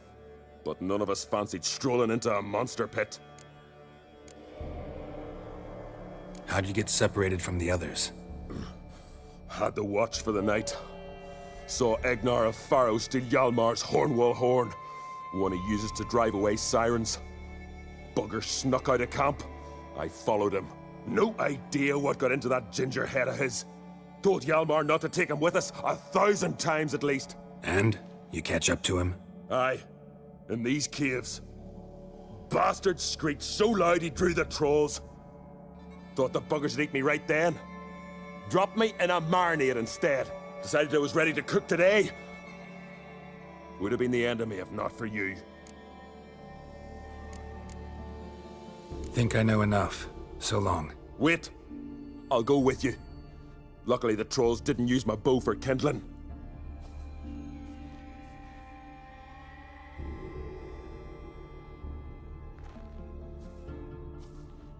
Good. Let's go.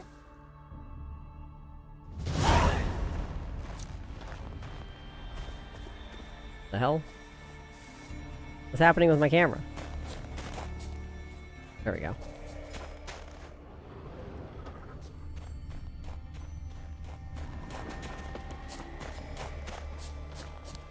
Oh good, he's dressed. I was gonna say, I was like, poor guy, he's gotta run around barefoot.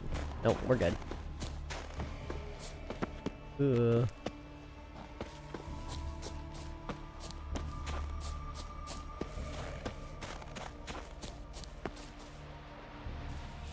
Where'd he go?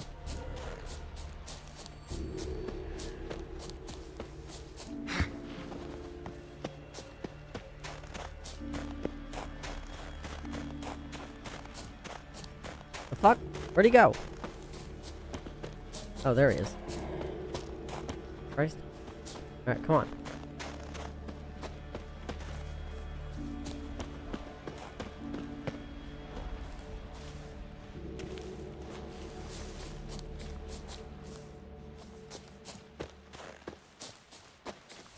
What the fuck? Okay. I guess he doesn't want to go that way. The hell?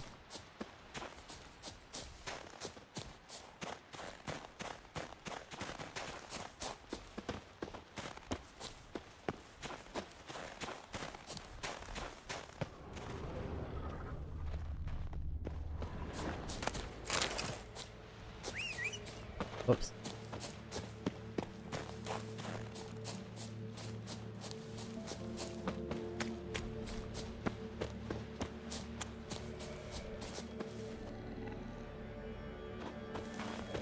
Like, if I have to go back and get it one more time, I swear to God.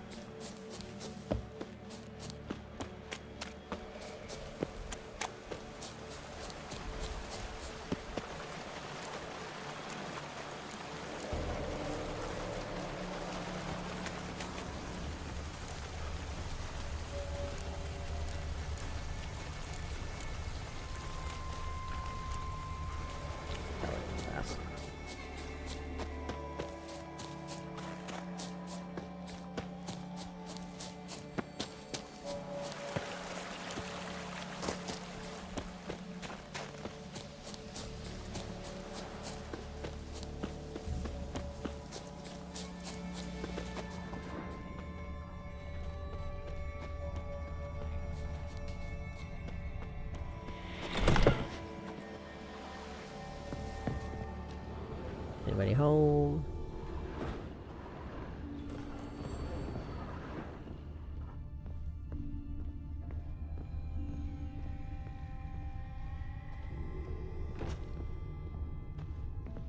Nothing.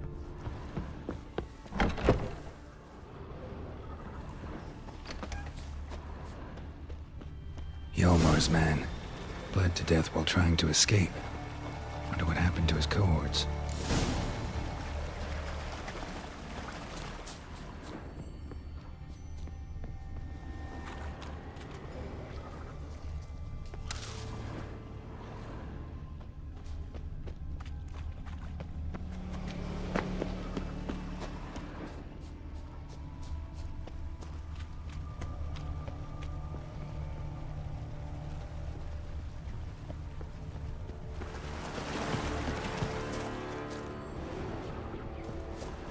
Signs of a battle.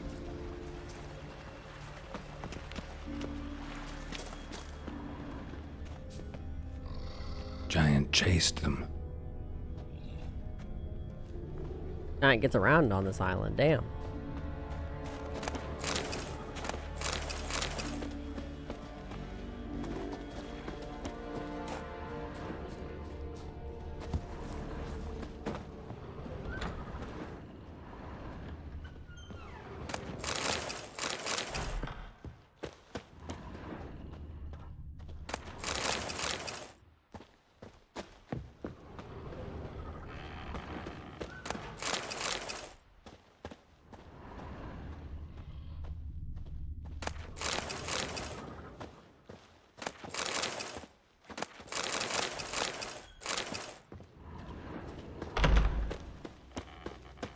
Okay.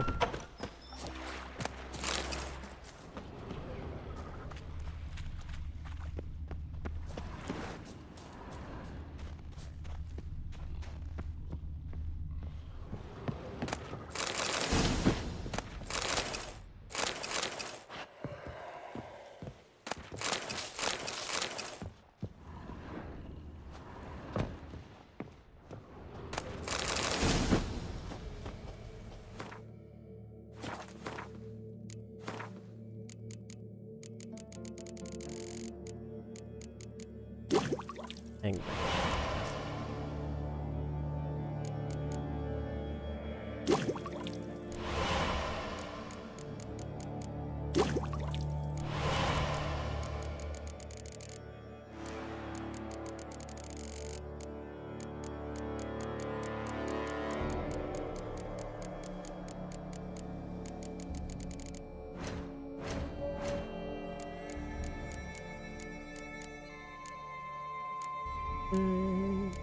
Nope.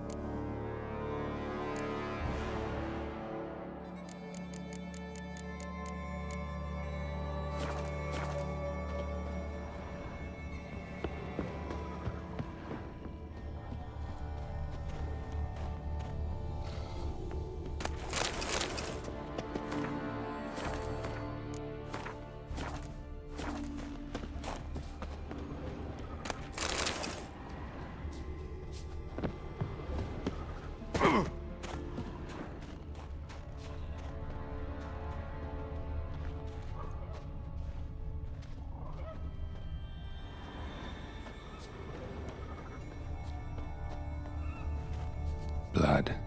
Lots of it.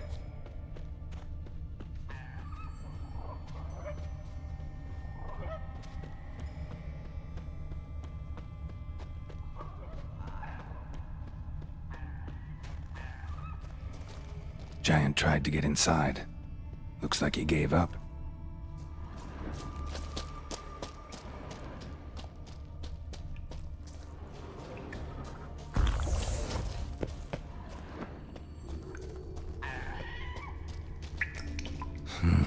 It's deep enough. Shouldn't hit bottom. Oh god, that's so tall.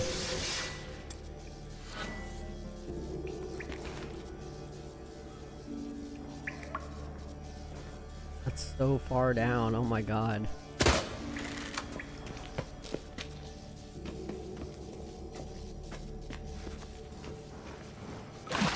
Hell nah. Can this guy even swim?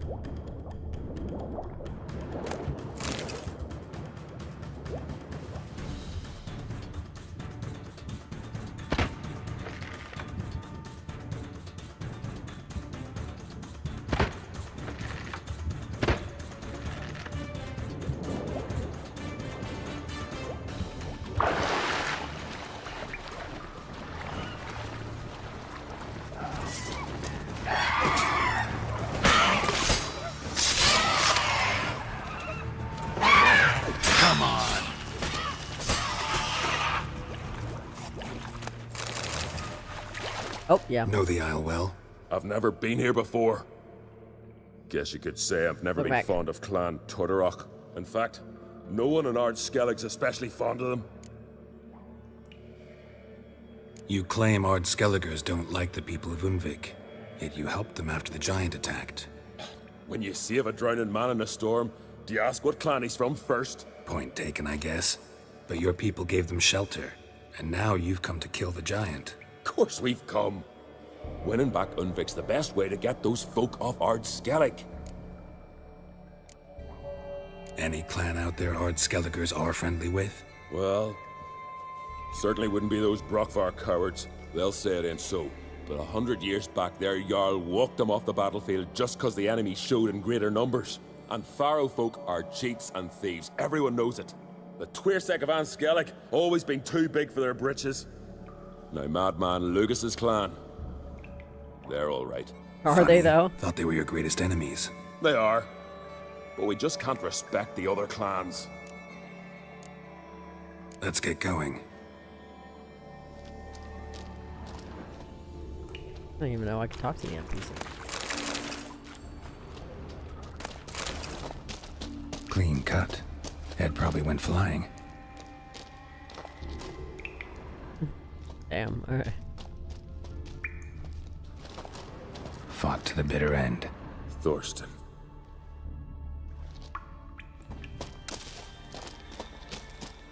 Clean cut. Oh, whoops. Head probably went flying.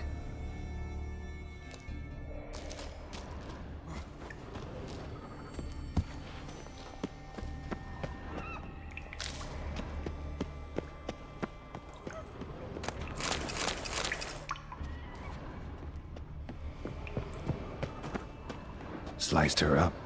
2 men, looks like. Rest of the crew went on. Wonder how many were left.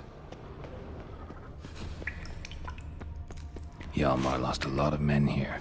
Arvid and Tordarach. He was...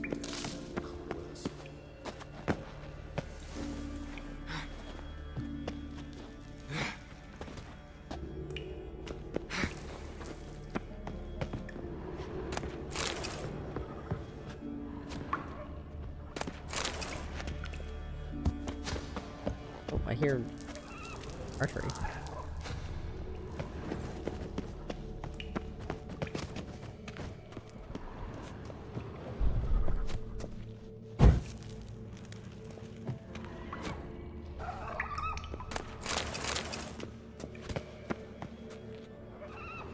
Interesting. Come back to that.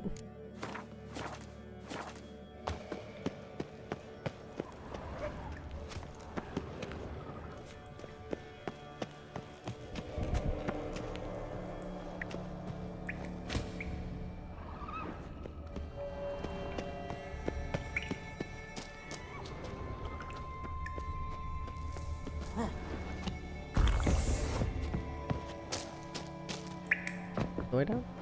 Oh, nice. Wrong way.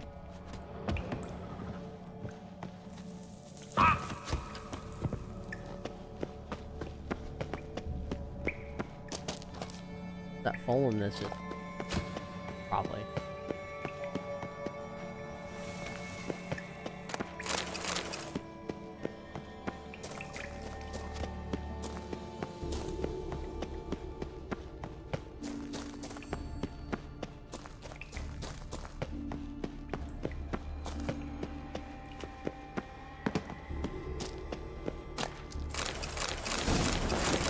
Nice. Oh, there he is.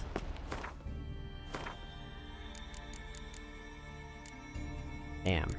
Still ain't got nothing good.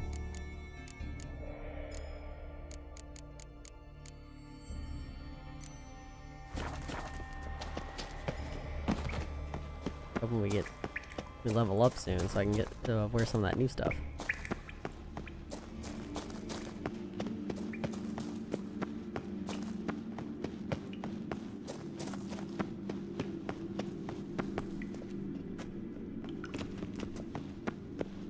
Oh wait, no, that's the way we went. Okay.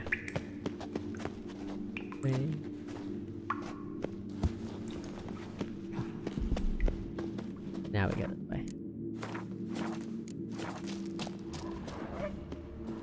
Tunnel caved in.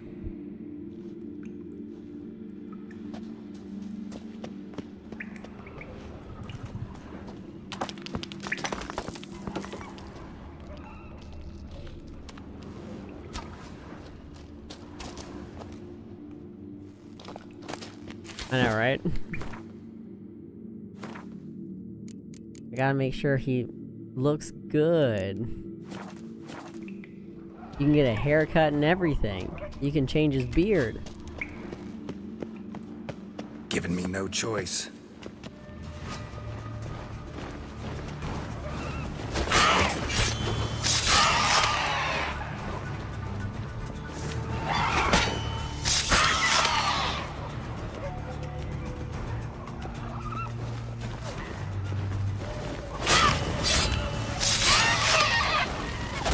Yeah.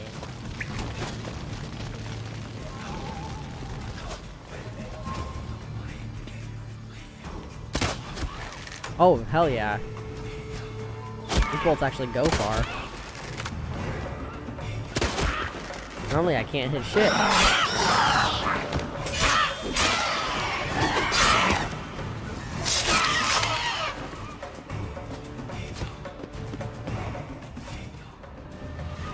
Nice.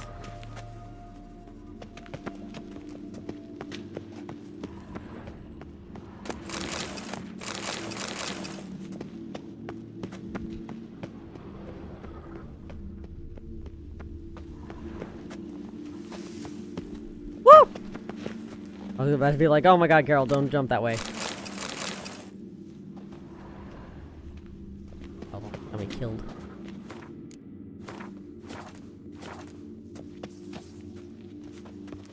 Know the Isle well. Oh, no. I've never been here, but in fact, Let's get going.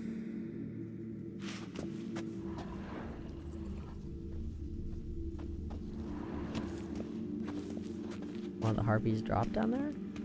Happened?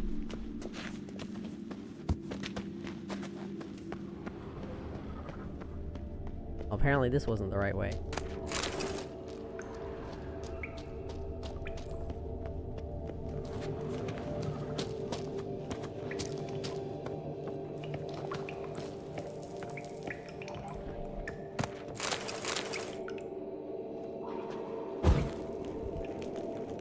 I can see. Kind of. Shot half a quiver into her.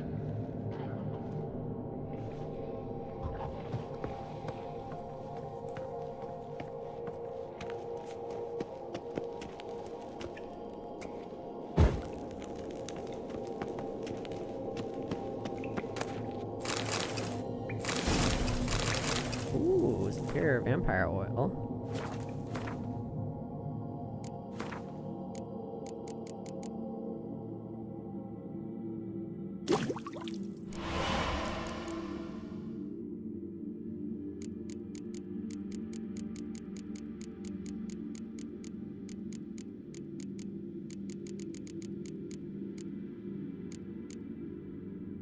Oh, I don't have enhanced vampire first. Oops.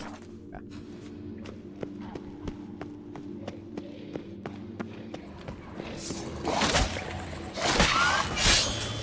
Devourer? That's a new thing. Is it?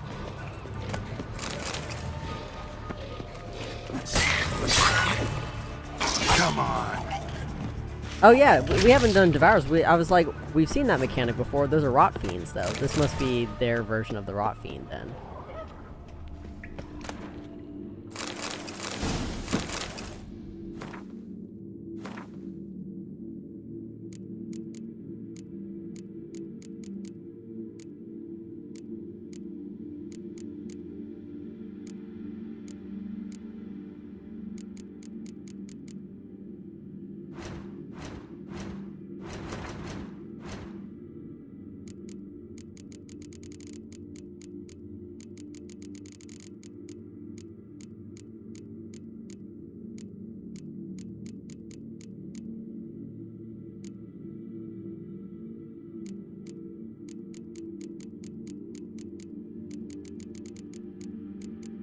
Or not? Oh, I guess if it didn't add, then it must be just considered a Rot Fiend.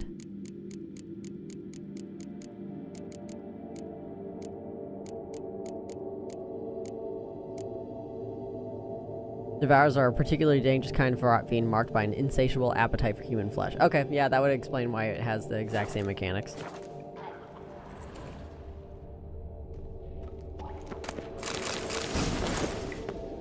Oh, we finally got insectoid oil. Let's go. Nice.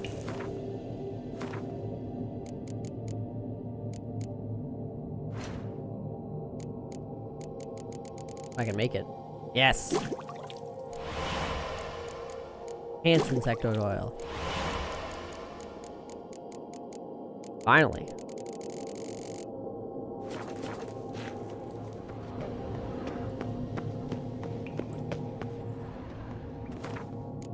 Meditate.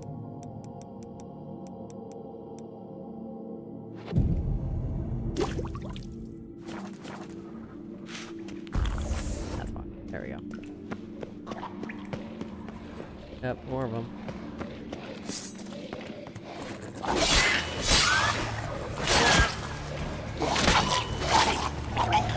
Come on, come closer. I love when I just wombo combat them. Split her in two.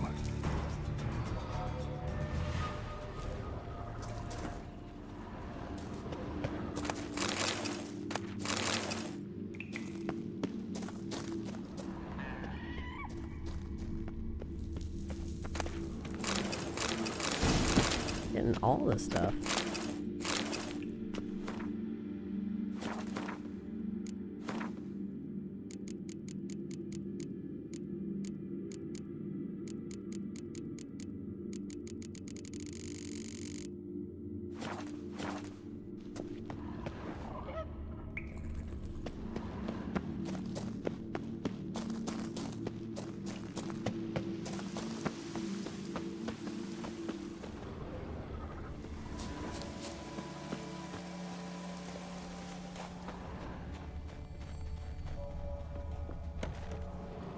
Knock knock.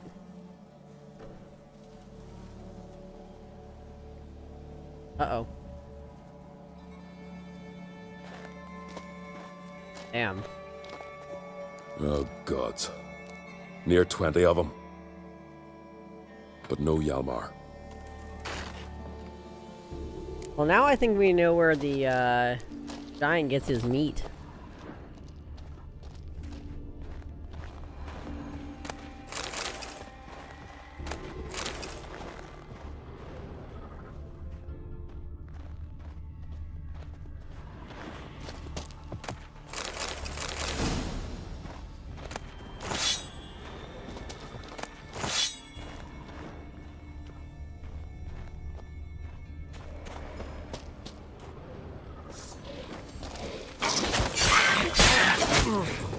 How long you gonna make me wait?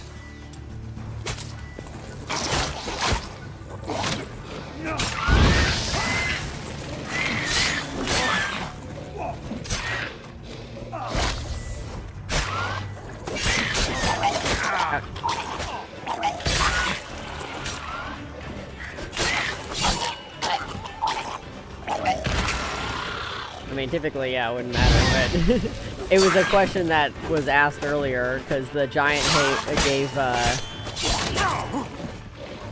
the human that he's keeping as, like, a pet, gave him meat. And we did ask, like, where there's no game on this island, where did he get the meat from? This is where he got the meat.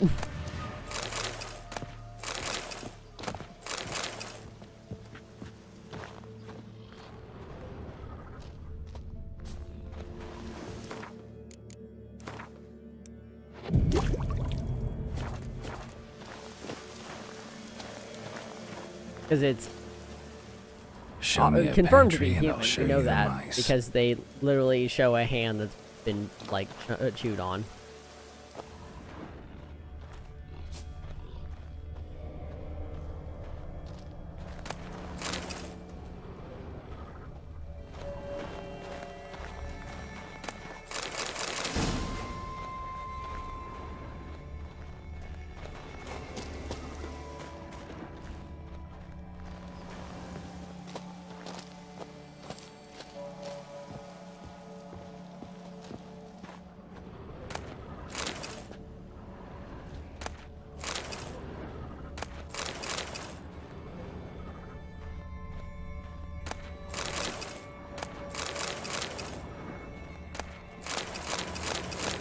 Wow, there's so many dead bodies. Jesus.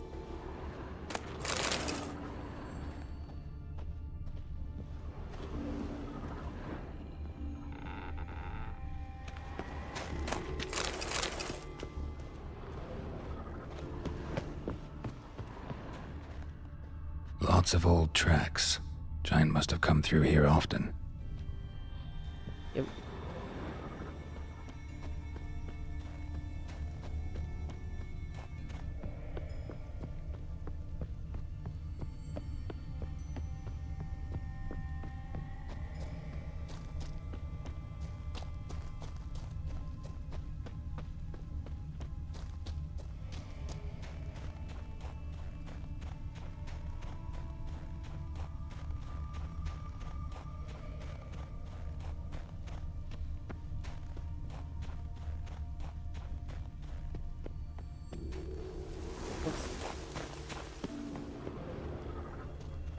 Need to find another way.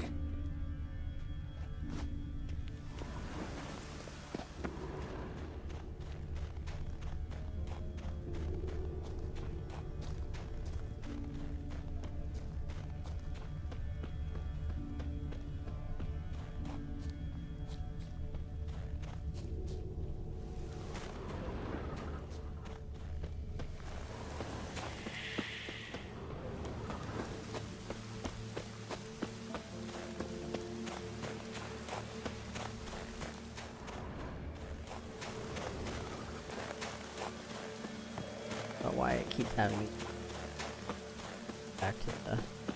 So we'll go back down, but I want to see if I missed something. Well, actually...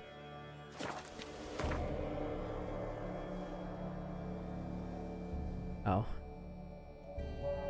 I'll show blood. That. I won't...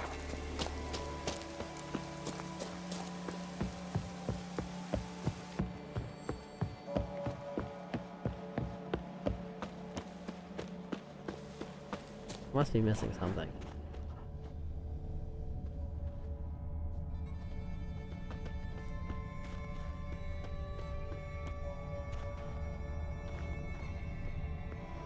Oh, nope. Now it says we can...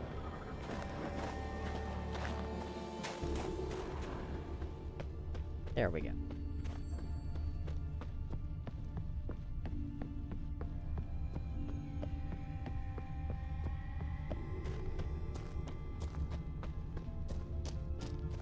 Trace our steps.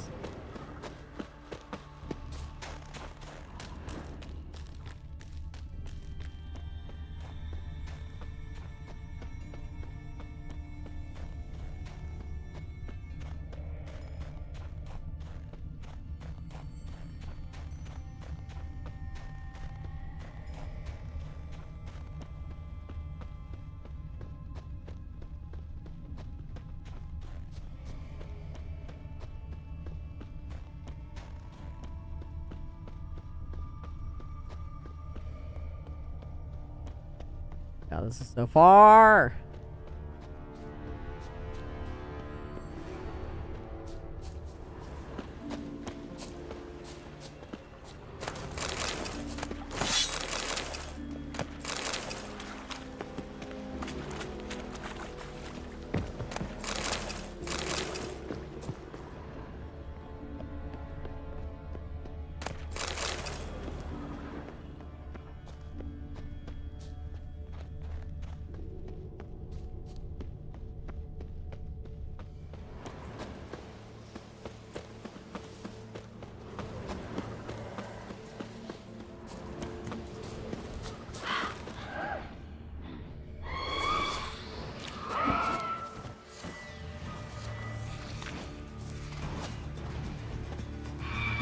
Time to end this. Oh, there he goes.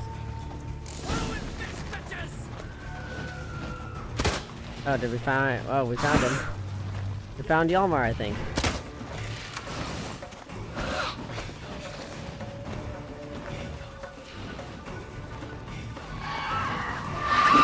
Come on, come closer.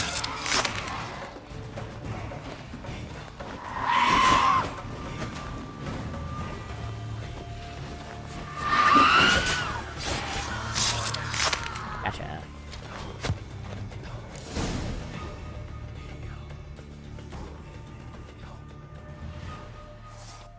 There he is.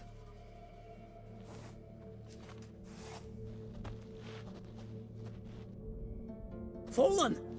I was sure you died. Where have you been? Ceres has gone to Speakerog, alone. Couldn't wait, no. Had to sneak off, as if you were afeard of someone would steal the giant out from under you. Ceres! She staked claim to the throne then. And you'd have rather gone with her. I'd have liked to have the choice. Wait! Still need to thank you, Geralt of Rivia. I'll never forget you came to my aid. Where's the rest of your crew? Good question. Fought our way through a swarm of sirens to get here. Only a handful of us left after the battle on the lake. Good thing you showed up when you did. Because Leif's wounds need tending. Those bitches tore him up good. But I suppose if it had all gone smoothly, would have made for a dreadfully short ballad about our heroic adventure. Seems more doomed than heroic to me. No. That's just the gods looking to see what metal we're made of. They'll soon get their answer. Ugh. You know me? Our bards sing ballads about you. And my father told me of your adventures when I was a lad. I remember it well. You needn't be a witcher to be a hero. Cold water and a salty breeze. Those are a Skellige lad's potions. So that ballad about the Witcher and the Sorceress, that's you? Yeah. Just, yeah. Your father sent me to find you. I have a giant to defeat. Head home soon as I've done that. Gotta help Leif first. Leif's dead. What? Nah, he's just unconscious. Lost a bit of blood. He's dead. Trust me.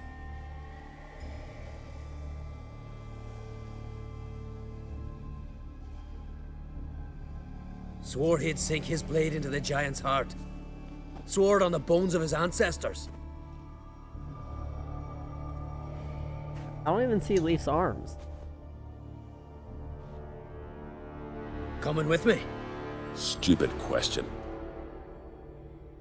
Join us, Geralt.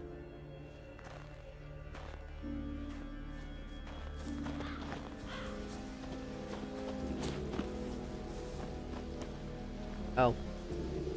Don't even get to have to do the other ones. We just did this.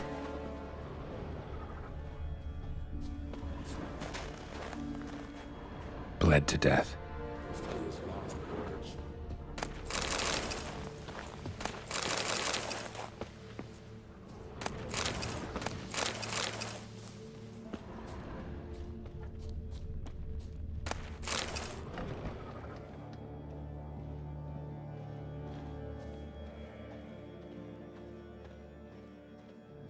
Nothing good in any of these houses. All the good stuff's outside. Hurry now! Pick up the pace! See you're raring to go?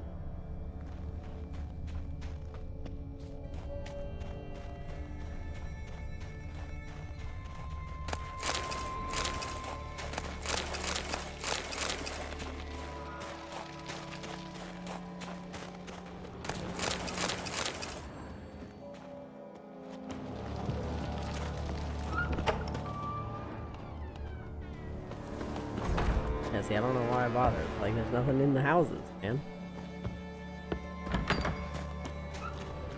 I'm telling you, plow an enormous horse, son he is. Wonderful.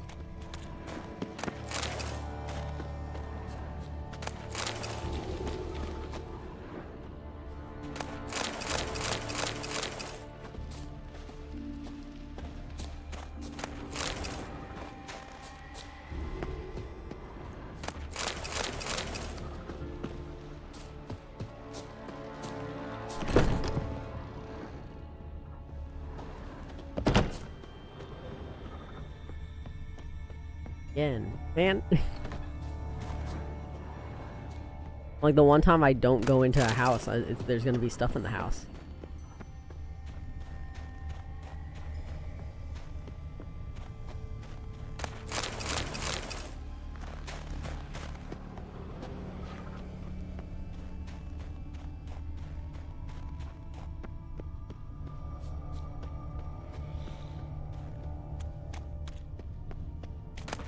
Always the way it goes. It's Murphy's Law. See? Like, look, there's stuff in here now. I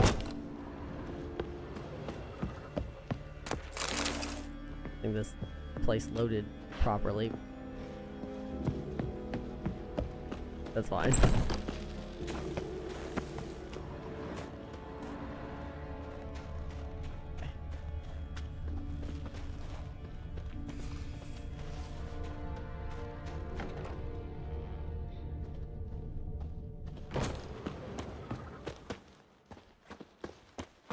Humans hanging from clears, you know.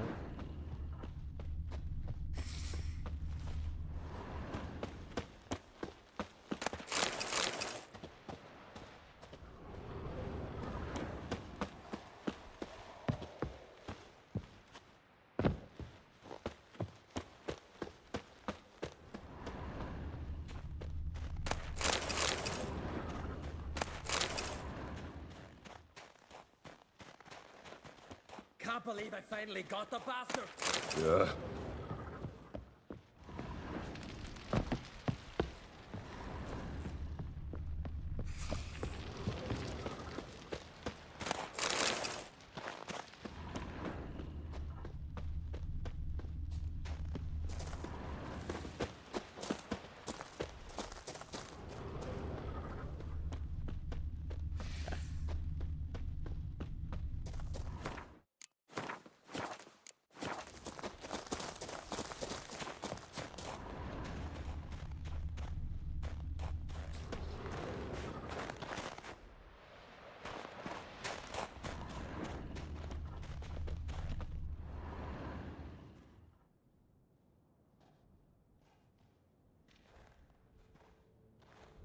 Geralt, help me smash that.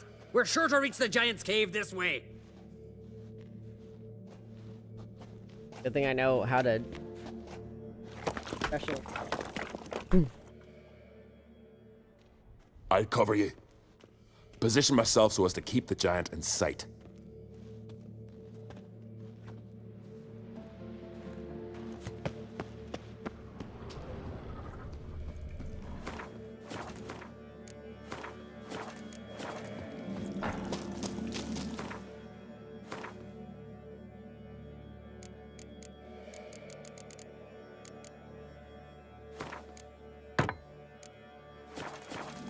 Getting colder. Gotta be close.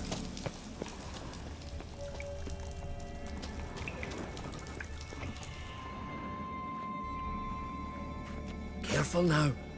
One odd step and you could wake him.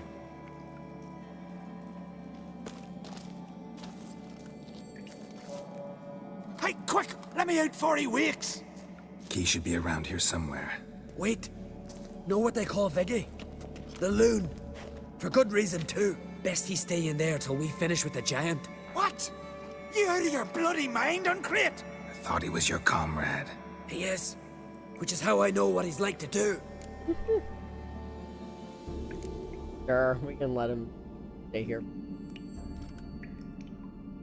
All right. Guess you should stay in the cage then. What?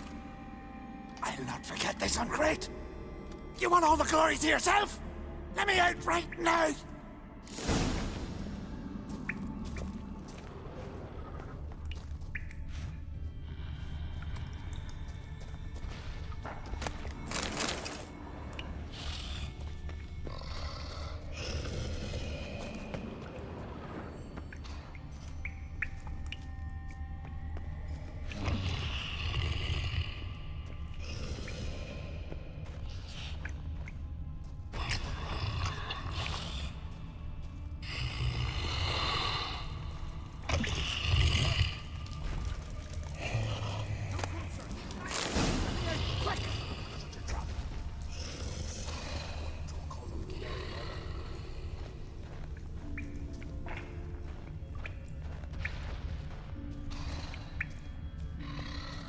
That was...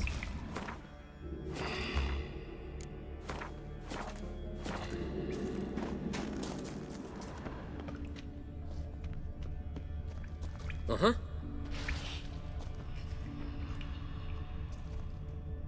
This? Thanks, brother. I remember that.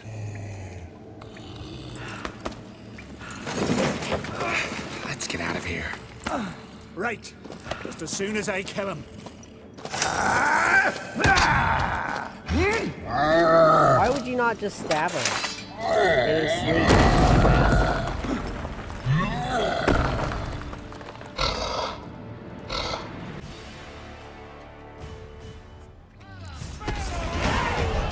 Come on.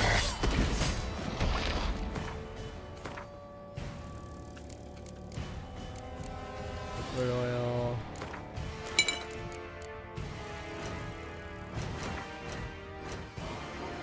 Yeah, he's not like the biggest, you know, giant.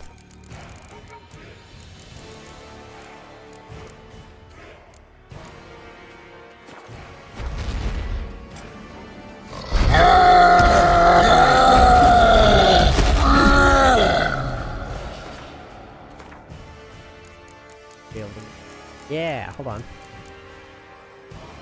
You can upgrade real fast. Yeah, we're back to the mittens, baby!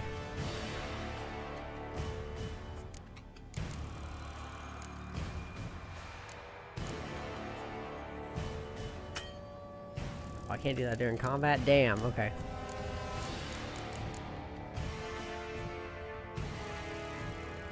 Get mitted.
Yummy.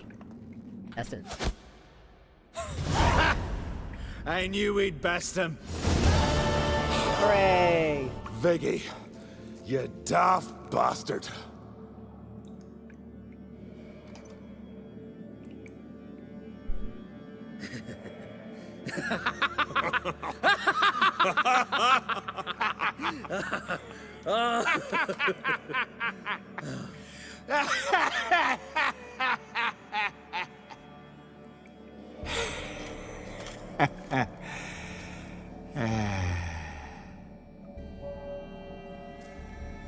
Where are the others? That's it. Thanks for your help, White Wolf. Geralt the Giant Slayer. I'll make sure the skull Right? set It's it like, in song. we're doing the evil laughing and then...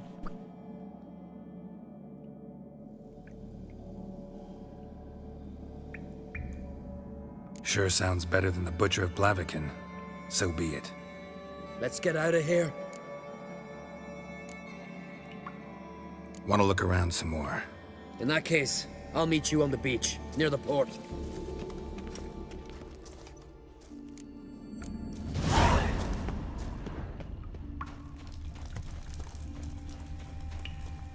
Ooh, Mastercraft Silver Sword. Better be, actually.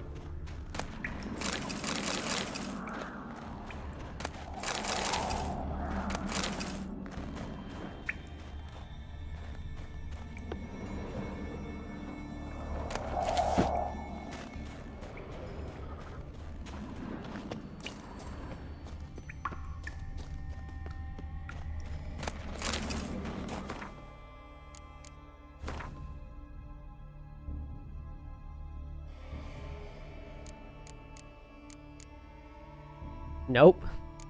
Of course not. Something good for me to sell once again. Now I can add these.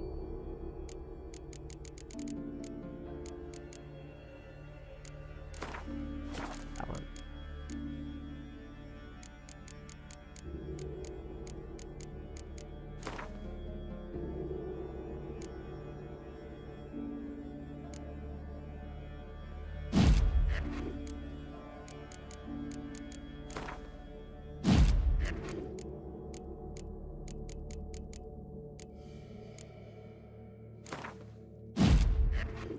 Yeah.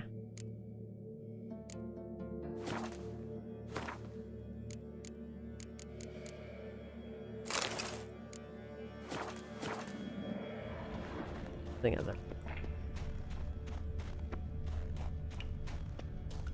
I'm surprised I don't get a trophy for the ice giant's head.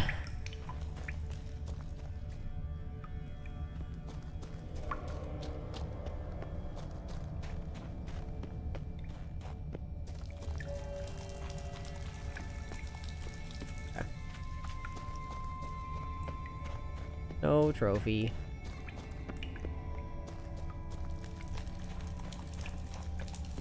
I mean, I don't know. Maybe the head's too big.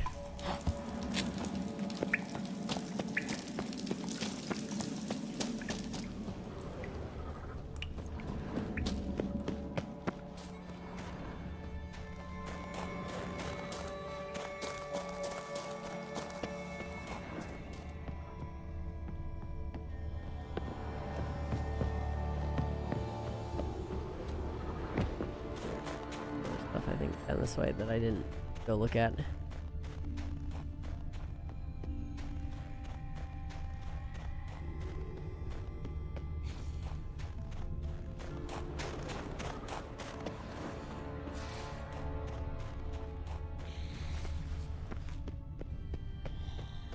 Hooray, more siren.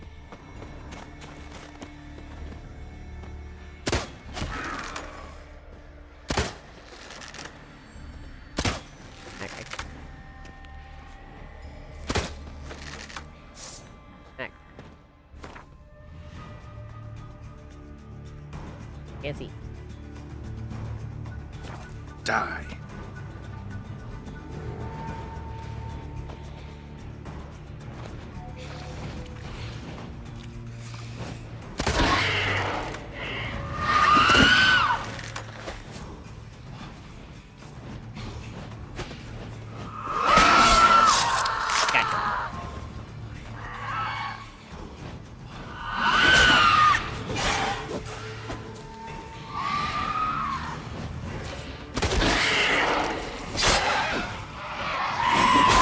Come here.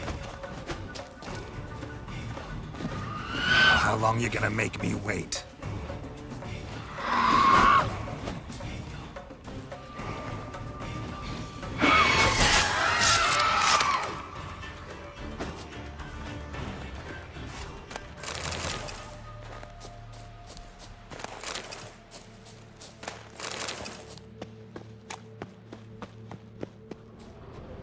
Up here.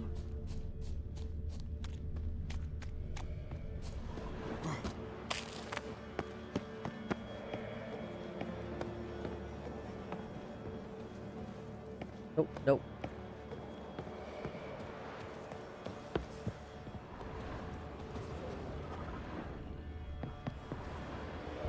He required.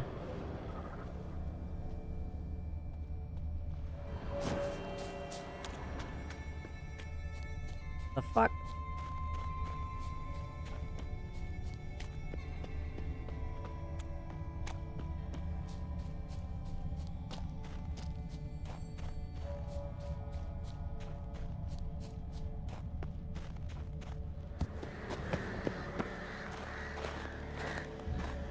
Uh-oh. Oh no! No, don't slide me all the way down. No!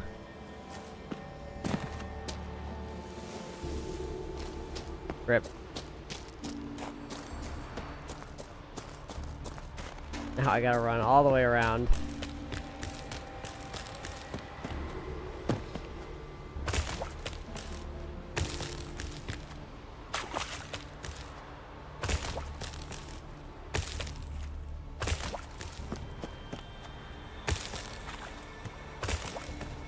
Oh, there's a marker here. That's crazy. That'll work.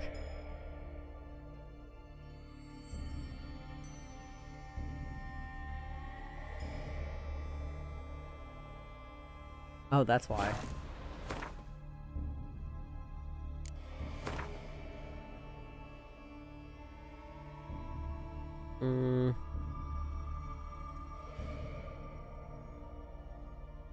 I don't know, maybe it's a little early, but I feel like this is actually probably a good place to call it. Anyway, I made it most of the way through. But this way we don't get started in the middle of another quest for 20 minutes. But yeah, thanks for joining. I'm suddenly just so tired. But yeah, thanks for joining. I should be back Tuesday.